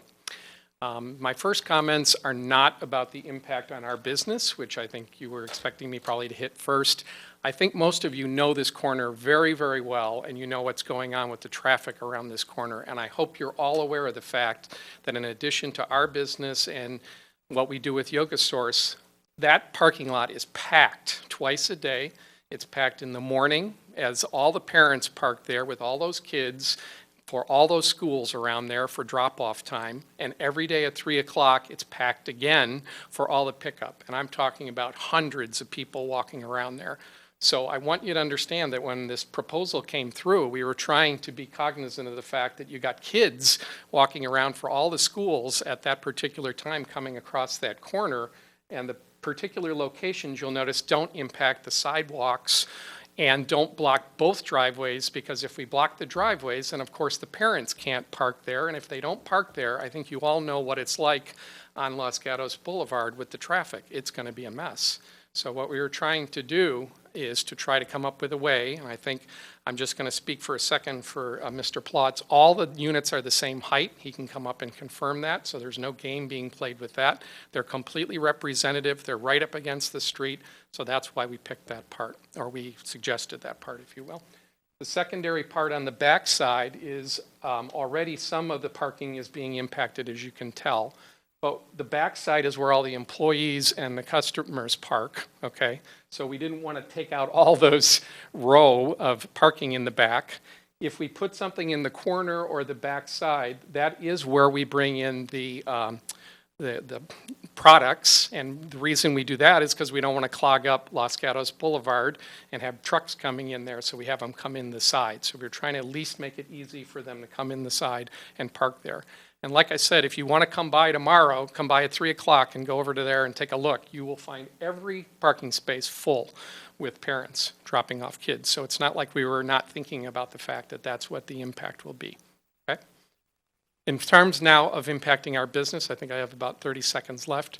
Hopefully you all are very familiar with all the retailers in town. I'm sure you are. This is December. This is the worst time of year you could possibly block the front of our particular business. So in light of this gentleman's comments, the other thing I would ask you please is to consider the fact that if we do this in January or something like that, or in a shorter time as was espoused, that's one thing. But to wall off the front of our business at this particular time in our biggest month is a big impact on us, and it will very much hurt the business. We've developed in the 2.5 years almost 5,000 customers, to give you an idea of our impact. Thank you. Yep. We have questions. Vice Mayor. Thank you. With, if you don't mind going to this diagram, I'm trying to figure out this alleyway that you have. I understand the parking spaces in the rear. Yeah, this part here. Right. And so when you talk about your deliveries, are you talking about deliveries going adjacent to that parking lot or in that little alleyway? This isn't a very good diagram from the perspective that we only have 2 doors. We have this door here, it's right here, and we have the door in the front. Okay, if we park a big truck in front and bring deliveries in through those double doors, it's going to kill the customer access. So we do all the deliveries in the back. We are also asked to do that for traffic congestion, noise, et cetera, et cetera. It's also back here is where we, get rid of all the bottles and that sort of thing. So the garbage is back here, basically. So this flow is very important to us to not negatively impact the front. Oh, I see. So you actually do have them use that little, I call it an alleyway. Come in here and there's signage indicating that it's one way and you can't park there. It's all that sort of thing. It indicates you can't block it for fire reasons and so on. Okay, that was my question. Thank you. And again, like I said, down here, the reason we didn't do it was we didn't want to block both entrances. What are we going to do then? Other questions for the speaker? Seeing none, thank you, sir. That's it? Okay. That's it. Thank you. Thank you, Council. Have one more card. Steve McGrath.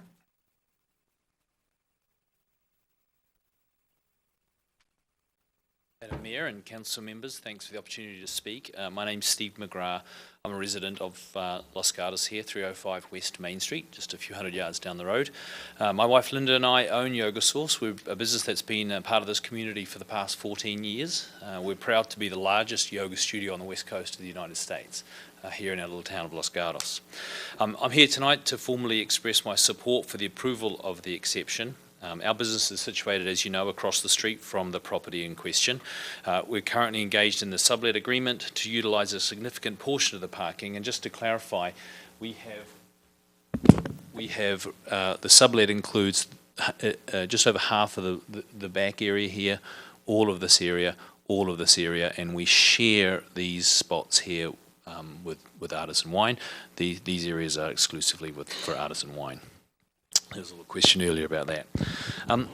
I feel it's important to make clear to all interested parties that if the owner of the property has openly stated to us that if they don't receive the requested exception, he will immediately evict Artisan Wine from the property, as he is right to do under his month-to-month lease, and he'll also evict Yoga Source from the property.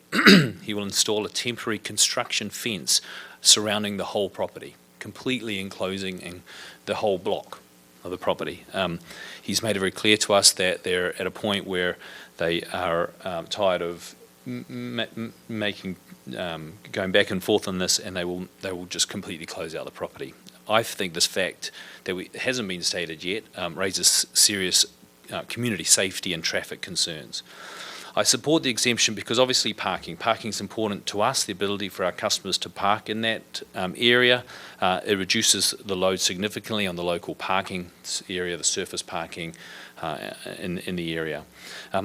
As Joe mentioned, we permit the temporary daily use of the park by Fisher Middle School parents for the safe and secure meeting point at which to pick up their school-aged children. Empty buildings and fenced-off properties are a haven for illegal and unsafe behaviour. This is evidenced by the prior history of this property. There was a number of homeless people living in the property, litter, damage, vandalism to the property before it was leased. Without the security of a tenant occupying the property, including its regular maintenance, the property will fall into disrepair and at worst vandalism and criminal use. One only has to look a little bit further down the boulevard to the properties that are story-poled now, and I say that in inverted commas because the story poles are falling over, windows are broken, the properties are being vandalised. No one in this community wants a derelict site where there's broken glass, trash, and used drug paraphernalia existing only yards away from a local middle school and church. I'm out of time. Well, thank you. I have a question. I've been curious as I've been listening to everybody. Do you have plans for your parking post-development or potential development of this property? I only found out about this 6 weeks or so ago. The fact that we are now looking at being evicted effective the 1st of January. And again, that's our busiest time of the year. So we are scrambling a little bit to try and understand what impact it'll have to our business. We have a large parking area under the building. However, it's not the nicest parking, it's not the best laid out, it's not the easiest to get into. And so people prefer the ease of parking over in the overflow parking, crossing the street in daylight and using our business. Obviously that behaviour is probably going to change. It'll put more pressure on that lower parking lot. We may have to make changes in our classes, our class timings, to give more space between classes to allow people to get in and out of the parking. We have policies around being late into class that we may have to change. It's going to have an impact to our business. We will look to try and mitigate this with other sublease alternatives. There are a couple of other spaces in the area locally that may or may not be available for us to utilise in the same manner and overflow. But essentially, it will definitely put additional pressure on the surface parking. Thank you. Other questions? Seeing none, thank you, sir. I'm not sure I'm going to say this right. Is it Tenny Martin? Sure. Terry.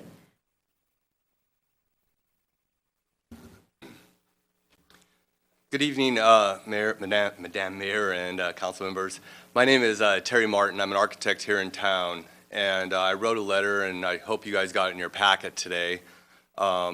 I found out about this morning at 9 o'clock, and my concern is that the neighbors, the town, everybody that drives by this site, because it is such a busy site, will not fully understand what's going on with that development unless full, or at least an extensive amount of story polling goes up. We saw it across the street, kitty corner from here, a big vacant lot that was a parking lot, low density, and then all of a sudden we have major housing across that street, and nobody really understood what was going on over there. The same thing potentially could happen with this site, so I'm here to really, really recommend that you guys force at least two-dimensional across each of the main streets, you know, Shannon and Los Gatos Boulevard, so that everybody gets a real good understanding of what that height is going to be. And the setback, that is the closest setback along that street. I'm here for any questions. Questions of Mr. Martin, Vice Mayor? Mr. Martin, in your projects, when you have had to use other alternatives other than story poles, what have you used? You talk about two-dimensional. Could you describe how that would look? So to be clear, we have been forced into doing full story poles on every single project. We've never been able to get the exception to actually happen. So I can't say that. I'm here, though, to say, as long as you know where that setback is along Shannon, along Los Gatos Boulevard, and how tall that's really going to be, people are going to get a strong understanding that this is a 16-foot tall wall, 5 feet, 10 feet off of that property. Yes, sir. Mr. Leonardis. Thank you, Mayor Spector. Mr. Martin, you mentioned that when you worked on your projects, are you talking specifically to Los Gatos, you've never received an exception, or is that specifically to any municipality you've done projects in and you've never received a story pole exception? That's all municipalities. All right, and then one more. Is it possible, when we think of story poles, I think of 2x4s nailed together with cables holding them and orange netting. Are there any kind of story poles that are safer for the public that you're aware of that could be used, made out of maybe steel, or they have some kind of base where they're not going to fall over in the wind or fall over if people trip over the cables or anything like that? I mean, if you think of almost like a flagpole where you're actually mounting something to the ground, then yes, but then the cost of the story poles starts going up substantially. So that's why the three-dimensional part works really well. All right, thank you. No problem. Other questions? Seeing none, thank you, Mr. Martin. Thank you. I have no other cards. All right, I'm going to close the public testimony of this hearing. That's actually a very good question. Okay, the Vice Mayor has reminded me that the applicant can now come up and rebut, if he wants. Thank you. Thank you very much, Vice Mayor. I appreciate that. I'd just like to take a few minutes just to answer a few of those questions. So as Joe Prang referenced, yes, those corner units are the height on average that will be across the front of Los Gatos Boulevard, so they're representative of that. A couple other things that Steve McGrath, the owner of Yogasaurus, had mentioned. I'm not a huge fan of the way that Steve mentioned we were going to evict anybody immediately. That's not the way that we do business, obviously. If you look at the way that we brought a tenant in, remember this tenant is paying about 25% of the revenue that was generated historically on the site, and we allowed Steve McGrath to do a sublease through that lease that we had established already before Joe came into place, so that we could keep these costs down and utilize the site while we were going through this process. So we are 2.5 years through the CUP that we put in place, and we gave them a 2-year lease, so we're outside of our lease on a month-to-month basis. We are exactly where we thought we would be in the process, and we gave ourselves a long runway, and we were pretty much on spot. So with that in mind, you know, we're trying to get to the point of transition where something needs to happen to this property. And whatever that may be, we do residential, we do commercial development. We're moving this through the process to get it in front of Planning Commission. We believe it's time to redevelop this site, and we believe we have a great plan that we look forward to putting in front of the Planning Commission, and this process helps us get there. If it is determined that you do not want to provide an exception, I understand that. Story poles are one element of the visual. We're in Silicon Valley. We have outstanding tools and resources and rendered drawings and other elements of computer generation that we can give you a better representation than some old school orange, snow fencing. So there's other things that will give you better visuals of walking down the street. We've proposed that in the exception that we would be happy to do that.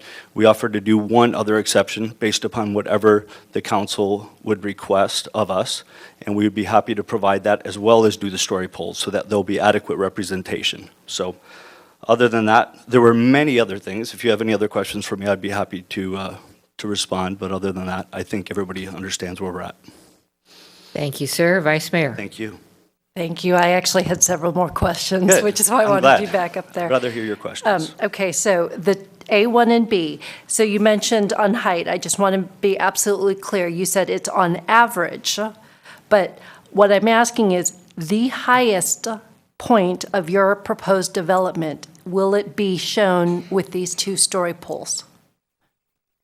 I'm glad you asked that, and let me ask Mr. Paulson.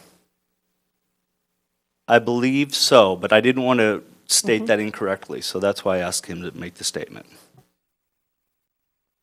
So on average, because you can see some of the gables, we've actually made the gables a little random on top to have some different inflections within the elevations, but I believe the points of each of them are the highest points on the end caps. They're very much within some moderate element of each of them that you can see.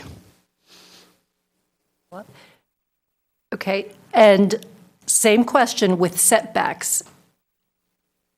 The two-story pole, the proposals that you have, is it the closest that you anticipate to Los Gatos Boulevard and to Shannon?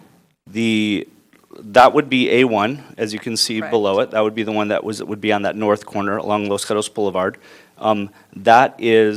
They're all the same distance as setback off of Los Gatos Boulevard. So correct for that. The reason this unit was selected, which is on the corner of Los Gatos Boulevard and Shannon, is this is the furthest one closest to the street, the back of the sidewalk on Shannon. So that's why that one was selected. So they are a direct representation of the closest impact to the street. Once you go around Shannon, it goes to single-family homes that are set back a little further and look more in line with what's down Shannon. Go ahead. My last question is, what is the proposed height? And if it is higher than what is currently Artisan Wine Depot, can you build on top of it so that we have at least one more structure that gives us a representational height? That's another great question I was not prepared for this evening, but thank you. Let's see if Mr. Paulson can help us out with that.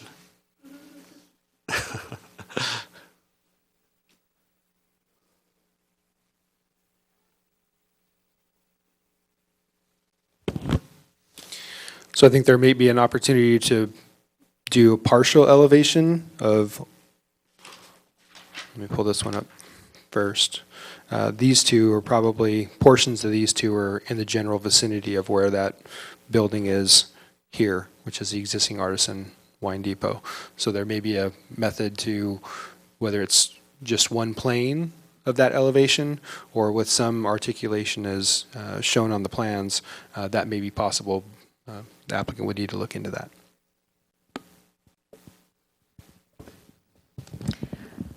I'll answer that now if you'd like, Vice Mayor Syatt. Oh, I was just going to say, we would be willing to do that. That was not part of the discussion that we had with our planner. And in the question that you'd ask, that building represents, is comparable to the height of what these buildings are. So those are single-family homes, 2 stories, traditional, that are in line with what the other neighbors are on the backside of Magnuson Loop, for example. And this building is currently a 1-story with a high gable in a craftsman style that represents approximately the height of a 2-story building. So it would be comparable, but we could put some kind of snow fence element to give you a little bit better profile of what's in the back for the neighbors, if that would be something that's of interest, yes. Thank you. Other questions? Mr. Rennie. Thank you, Mayor Spector. Mr. Plouts, let me throw another idea into the mix. I'm assuming that there's no way to really run something between A1 and whatever the bottom is, B1 or something, just to, between it just to show a frontage. That's too great a distance, correct? Correct. So, that's the thought process there. And as Steve McGrath mentioned from Yoga Source, their parking is basically all perimeter parking for the large majority of it, 90% of the perimeter parking there. And anything that would provide something up there with wind impact or other things become a big safety issue. And another thing I would like to mention about that element, where you see A1 and B as well, the entire ingress-egress parking access off of Los Gatos Boulevard will all be fenced in to make sure there's a setback area, so those story poles in the event kids are walking by or something falls. So even though the building and story poles will not be impeding into the entire driveway, that area will be fenced off, and then you'd look behind that and all that parking on that corner would be gone. And so at the end cap, you'd have about 3 parking spaces on each side of that other end on structure B that would also be fenced off, so that there would be a little safety perimeter around the story poles. So let me excuse me. Let me throw in another idea. See if potentially my council members like it. Let me ask you whether it's acceptable to you. I know on the Albright project we had some very tall buildings, and we got some kind of cherry picker kind of vehicles that they put some orange fence on, and they stuck them up there. And so I started thinking something like this along the front might be a safe way, because you would only take one parking space, and then you could put, I don't know what the safest length of board, maybe a 20-foot 2x4 with your orange up there to help give the idea of this goes all the way across the front. In fact, it might almost be better than just a three-dimensional, which people would assume that's it. If you put it up just like this, it sort of indicates, hey, there's more here. This is not just it. What do you think of that idea? We hadn't thought of that, and I can tell you this. I would assume the reason we didn't go further down that path is because the discussion obviously involved Joe Prang, who's our tenant. And what his interest was is how do I, he wants to stay on the site, obviously, but we need to get through a development process.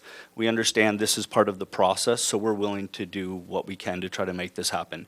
And to meet Joe's needs, he wanted to have the ability to have his business be seen from the street front, which is obviously reasonable. But I think Joe is interested in staying there, and he has a preferred lease. And this is the best deal in Los Gatos for real estate right now, I can tell you, because I know what's out there as far as a lease. And Joe's been trying to replace this lease for a long time. I'd ask Joe to comment on that, but he does want to have street frontage so that people can see that he's still in business. So that would be for Joe to answer. Thank you. Other questions? Seeing none, thank you, sir. Thank you. Now we'll close the public testimony of the public hearing and look to the council for a motion, discussion, all of the above. Mr. Rennie. Thank you, Mayor. I have some more questions for staff. So there was some suggestions of limiting the time. What's the normal amount of time the story poles have to stay up? The story poles are generally up 14 to 21 days before the Planning Commission hearing at a minimum.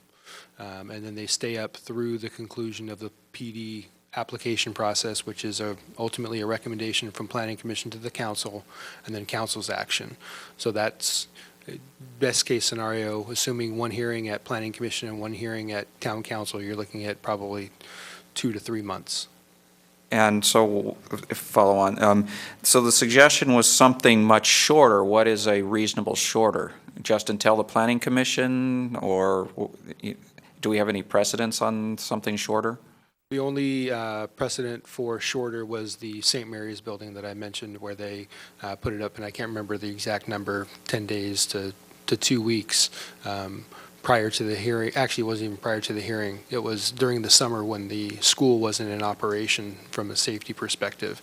So we could look at an opportunity either at some point prior to the Planning Commission hearing, and then informing the public via what's new, the neighbors, as well as offering the opportunity to Council and Planning Commission that these are only be up for a limited time. Go out and visit them, because it's going to be coming to those bodies in the future. So a 2 to 4 week, depending on the Commission's desire. Okay, thank you. Other questions? Seeing none, that means we are ready for somebody's motion. Mr. Leonardis. Not prepared to make a motion yet, but some general comments about the difficulties we have as council members making these kinds of decisions. Obviously, has been stated by the business owners as well as the owner of the property. The lot is very well received by the public, and I want to say thank you for Mr. Plouts for allowing all those parents to park there on a daily basis, as well as the owners of the Yoga Source and the Artisan Wine Depot, because that lot eventually is going to be very sorely missed by the public. It's become very useful to our community.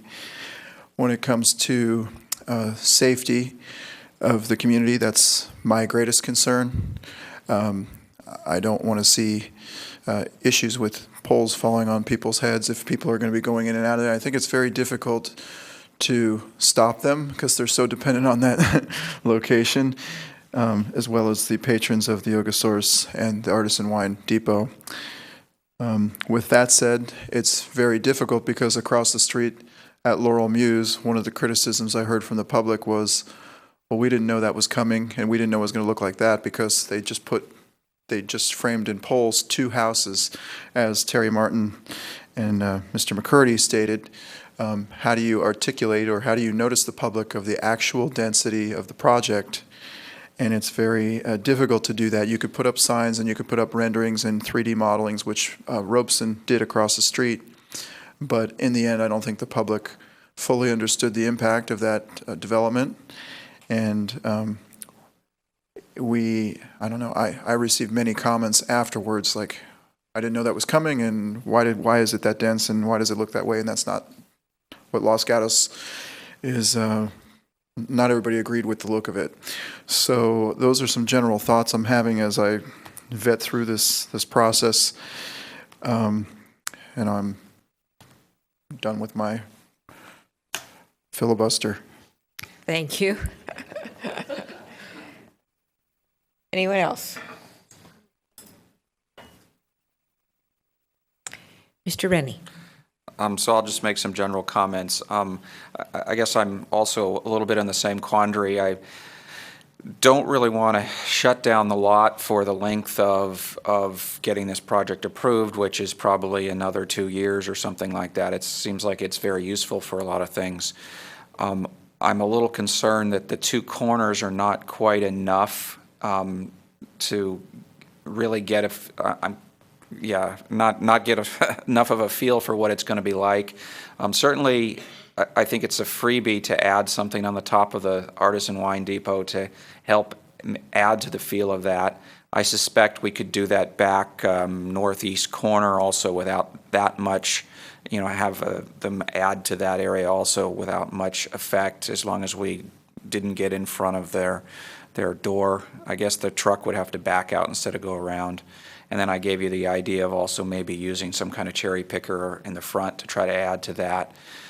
It seems like those would certainly add to the feel of the size without shutting down the lot.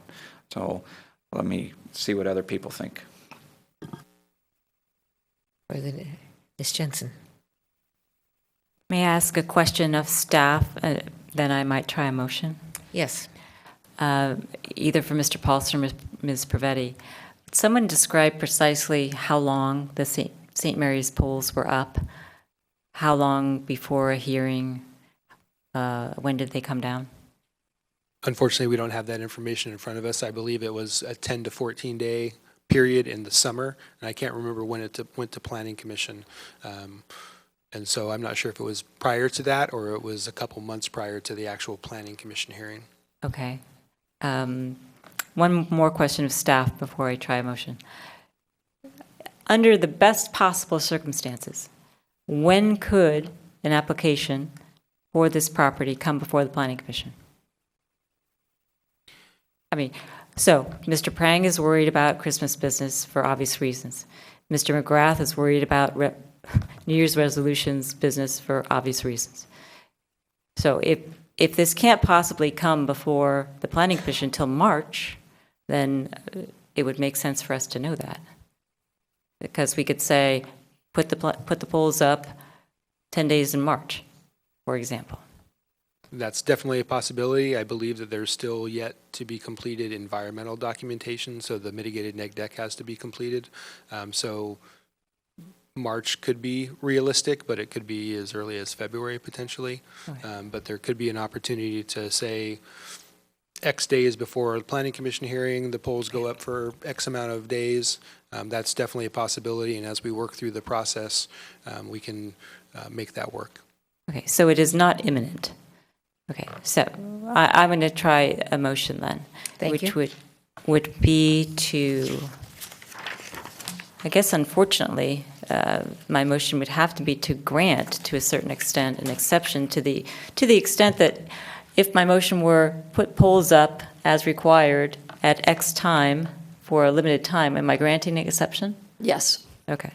So my motion would be to grant the exception for the story poll policy to the extent that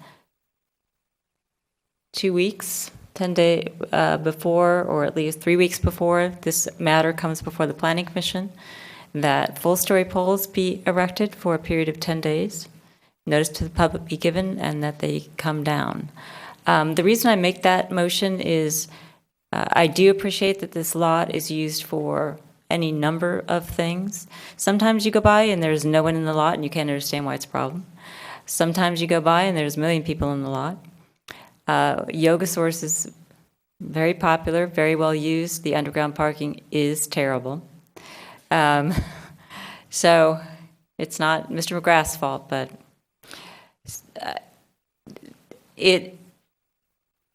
as Mr. Martin pointed out, and his associate pointed out, and Mr. Leonardis pointed out, to my mind, the reason for the story poles is you give notice to the public. Whether you want to call that an orange snow fence or whether you want to call that something else, there is nothing that gives notice to the public more than having orange stuff go up when they drive by, and everybody drives by that intersection and figures out that there's something going on that they should pay attention to. A rendering is nice, but if you have no reason to stop and look at the sign in the parking lot, you are not going to figure out that there is something that you should be paying attention to.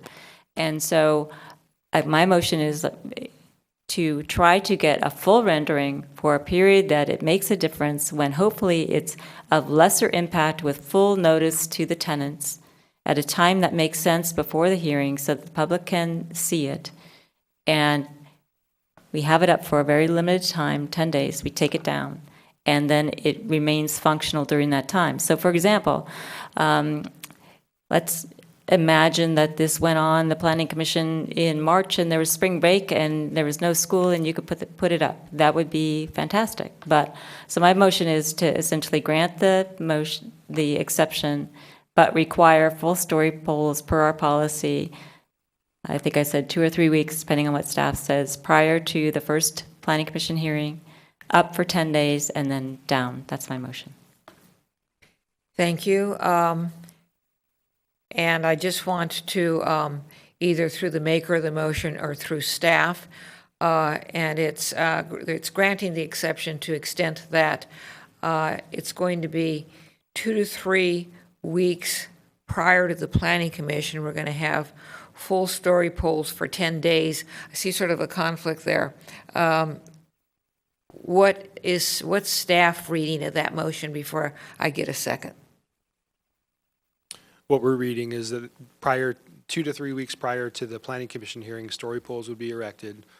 10 days into that period, they would be taken down, and then we would notice the public and then the Planning Commission and Council so that they have an opportunity to come view the poles in their full form. And before I go back to the maker of the motion, I'm going to ask that we have, rather than 2 to 3 weeks, if from staff's point of view, if you could give us a specific time.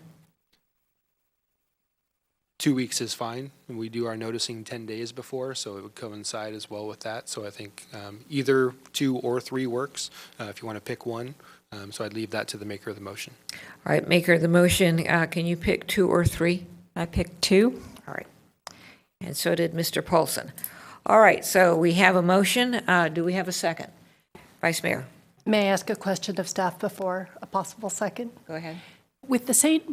Mary's proposal, the story poles went up, if I remember correctly, in the summertime, and it was even before a Planning Commission hearing was set. So that's my first. Is that correct? I don't have the exact details, but that is highly plausible. So my question is, what I'd like to do, let me first explain what I'm thinking. I'd like to be able to predetermine when these 10 days are so that it allows the 2 tenants maximum time to provide alternate parking coverage, and also for us to be able to work with the school districts to find out when they are on break so that we minimize the risk to students who are using the parking lot. So I'm looking at the February break or else spring break as the 2 options. So is it possible, would the maker of the motion be open to a friendly amendment so that we predetermine that it either be the spring break in April or the February break in February with adequate noticing to all that who would normally notice that this is coming up, and please look at these story polls now. Before it goes to the maker of the motion, I just want to make sure I understand your question. It seems to me you're asking a question as to when this is going to come to the Planning Commission. No, my question is, can we put the story polls up even when we're not even without a possible date for Planning Commission? All right, so we're going to go to the maker of the motion. Now that I understand the Vice Mayor's question, are you willing to modify your motion? Yes, I would be willing to modify it. I understand the Vice Mayor's comment to be essentially, we know that the parking lot is used for school. We know that there's a safety issue. We know that we have an issue in December. We know that we have an issue in January for the businesses. I am perfectly happy to make my motion be it's put up at winter break or it's put up at spring break, whichever is closest to the public hearing, and that when it's put up, there be full photographs taken and put on the town website so that anyone can refer to that if they want to do that. All right, so do we have a second? Then yes, I will second the motion. Okay, good. Discussion. Mr. Rennie. I would like to ask another question of staff. So my concern that and possibly ask for friendly amendment is around the noticing. Since these are going to be up a shorter than normal time, do we have sort of extraordinary noticing measures to make sure people maybe even get it out ahead of time or something like that to make sure that people know that, hey, they only got a 10-day window and Yes, so we could do it through a number of avenues. One, depending on the closeness of the hearing, if we're not in that window of when we typically would send out our notices, we could send out a notice to everyone who would be noticed normally for the public hearing early. We could also put it on What's New, and then we could also look at working with the applicant to put something in the newspaper, some type of article or photos of when they'll be up and providing those details. So question, would you be willing to add that to your motion? All right, we've had a request by Mr. Rennie of the maker of the motion. I would be willing to add to my motion that appropriate and beyond appropriate notice be given as to exactly when the story polls are going to be up. That could include clients of Yoga Source, that could include Artisan Wine Depot, that could include the schools, whatever it is that the town determines is the most widespread, and also whatever was used with St. Mary's, which apparently was successful. All right, the maker of the motion has amended her motion. Seconder, Vice Mayor? Yes, I will accept it. All right, now before we go to further discussion, I'm going to ask Mr. Paulson or Ms. Pravetti to summarize for us or to state for us what the pending motion is. So I'll give it a shot. So the pending motion is to grant the exception and that full story polls be put up 2 weeks prior to the Planning Commission. However, we have a modification that the timing be during either winter break or spring break, whichever is closest to the public hearing, so the 2 weeks prior that gets scratched. That full photographs be provided on the town's website, that we do as much noticing as possible to the tenants, to the schools, to the surrounding neighbors on the town's website, and that we also look to what methods of noticing we used for the St. Mary's proposal and make sure that we include those as well if they're not included in the motion. And before I go to the maker of the motion, did you include in that the 10-day time frame? I'm sorry, yes, that was up to be up for 10 days. All right. Maker of the motion, is that accurate? Yes. Vice Mayor? Yes. All right, we have a motion on the floor for the discussion. Mr. Leonardis. Thank you, Mayor Spector. I think it would also be prudent to somehow emphasize with the planning commissioners and whoever else might be a deciding body on the design and review of this project to make sure that they are able to view within that limited window of time those story polls in person. before they're taken down. Staff want to speak to that? Yeah, Planning Commission and Town Council would definitely be noticed of that time frame as early as possible to make sure that they were available to view those. Thank you. Further discussion? Seeing and hearing none, all in favor? Aye. Aye. Opposed? Passes unanimously. Thank you, staff, council, and applicant.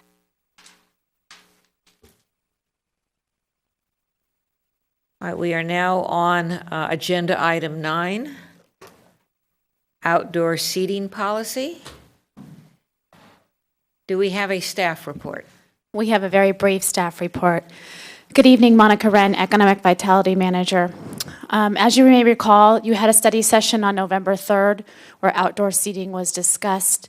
At that time, the council asked the policy committee at their next meeting to take a look at outdoor seating guidelines and possibly draft a policy if they felt that was appropriate. The policy committee met on the 19th of November and did give staff recommendations to draft a policy. The policy was attached to the staff report, and staff did notice that in section 4, letter B, was not very clear, and we believe that the essence of what the policy committee was after is that any outdoor furniture that's not on public right-of-way, that it is on public right-of-way, must be moved and not be locked.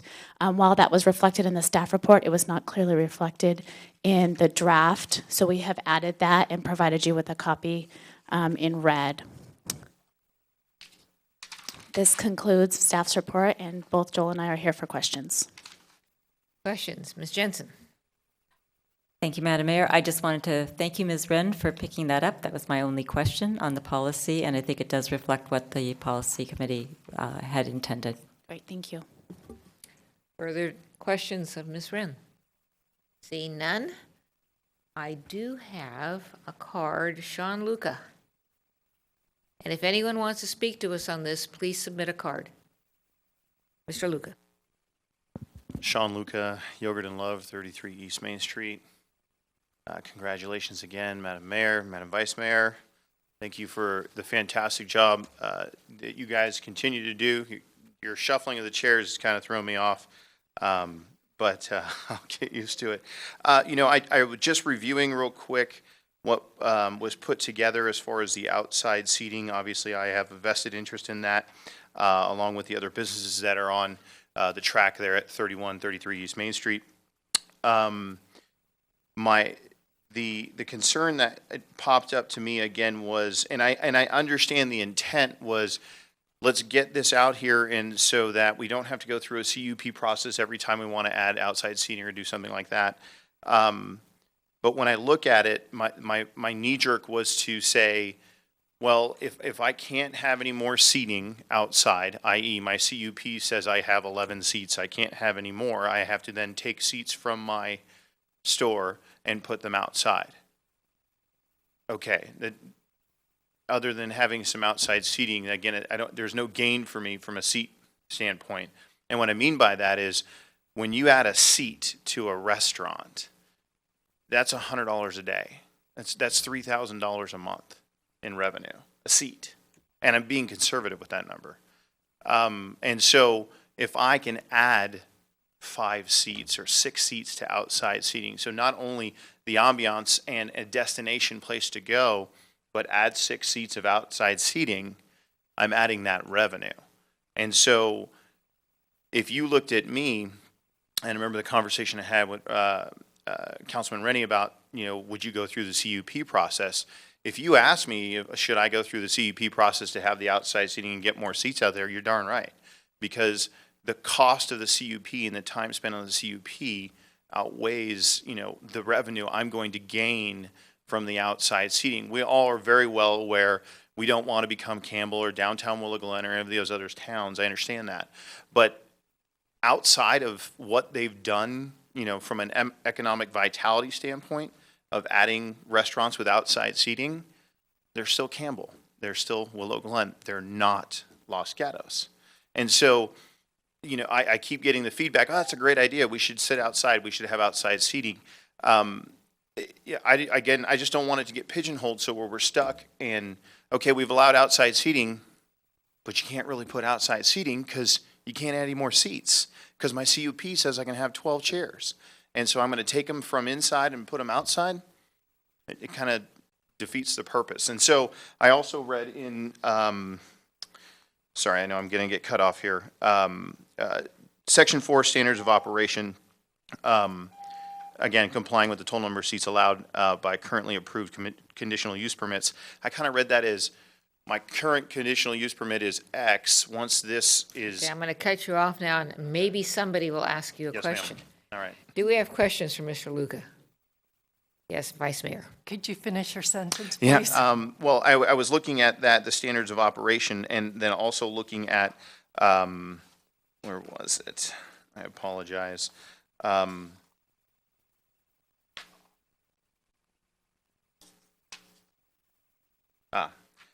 Looking at that, and then also in the discussion section of, again, trying to keep this from going to CUP, and assuming the likelihood of code amendments that would change and be adopted in 2016, i.e. the formula retail provisions, I'm assuming seating tied to parking, those type of things that'll also be addressed in 2016. I felt like as if I have my current CUP, even if we go through this process and we make those changes, I'm going to have to go open up my CUP again to work this outside seating, which again I'm not opposed to, but at the end of the day, making your jobs easier to get through this process. So, thank you. Further questions? Seeing none, thank you. Thank you. I have no other cards. I have a card.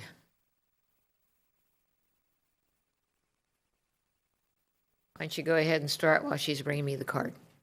Angelia Dorner, proud resident of the Almond Grove. Just a quick question of staff, I believe, if possible, through the mayor. Weren't we going to be getting a diagram or something that showed the places that could accommodate outdoor seating, especially in the downtown area? Or did I miss a decision that maybe that wasn't going to be done? And I was just sort of looking for a visual as to the overall impact in downtown. Thank you. Thank you. Anyone else want to address us? Seeing no one, I will close the public testimony portion of our hearing. I could respond to her question, but I will defer to Ms. Wren. So as we addressed when we met for the study session, each establishment really needs to be looked at individually. There's not a way to provide a diagram given the different differentiating widths and the different things that are on our sidewalk in town. We do have a rendering that shows a little bit of what the 48 inches looks like, because that's what we would need to keep clear, is the 48 inches for ADA access.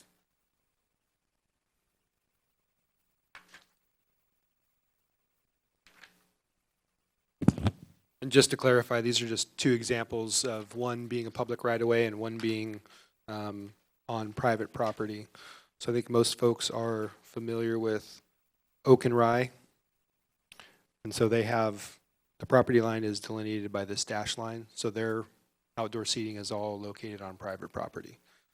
Whereas out near Mr. Luca's establishment, there is the property line is delineated here, so there's much less opportunity, and those would be areas where we'd have to find the 48 inches clear. And given this photo, you can see benches, news racks, bike racks, and so we'd have to differentiate those on a case-by-case basis. Thank you. Discussion, motion. Questions? Vice Mayor.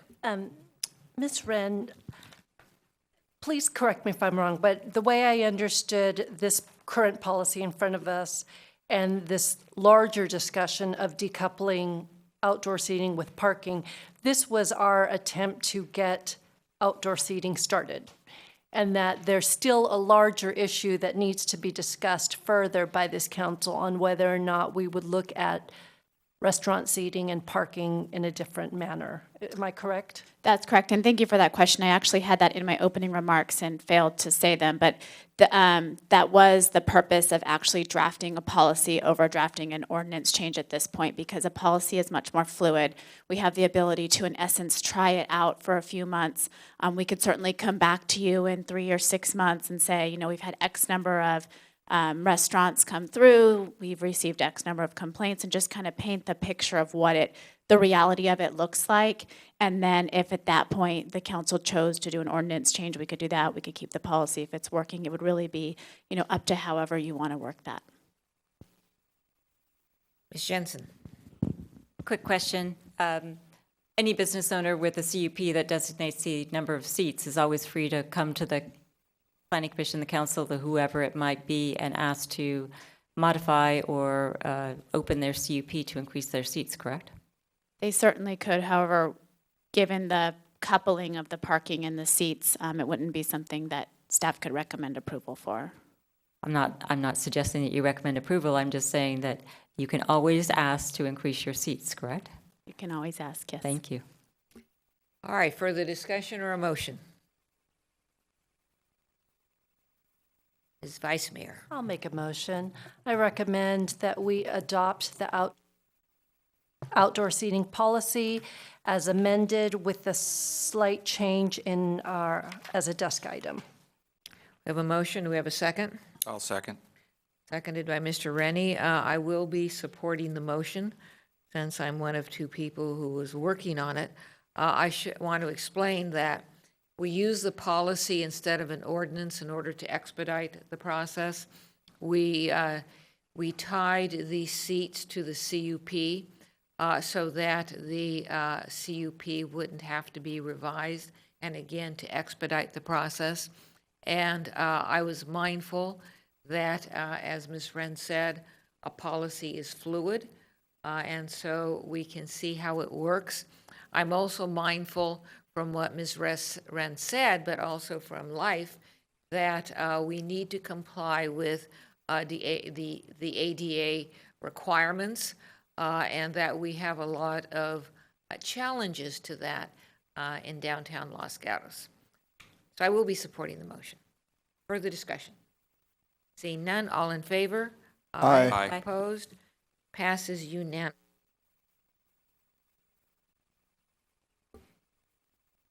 Now at public hearings, agenda item 10, Town Code Amendment A13002, Home Occupation Amendments.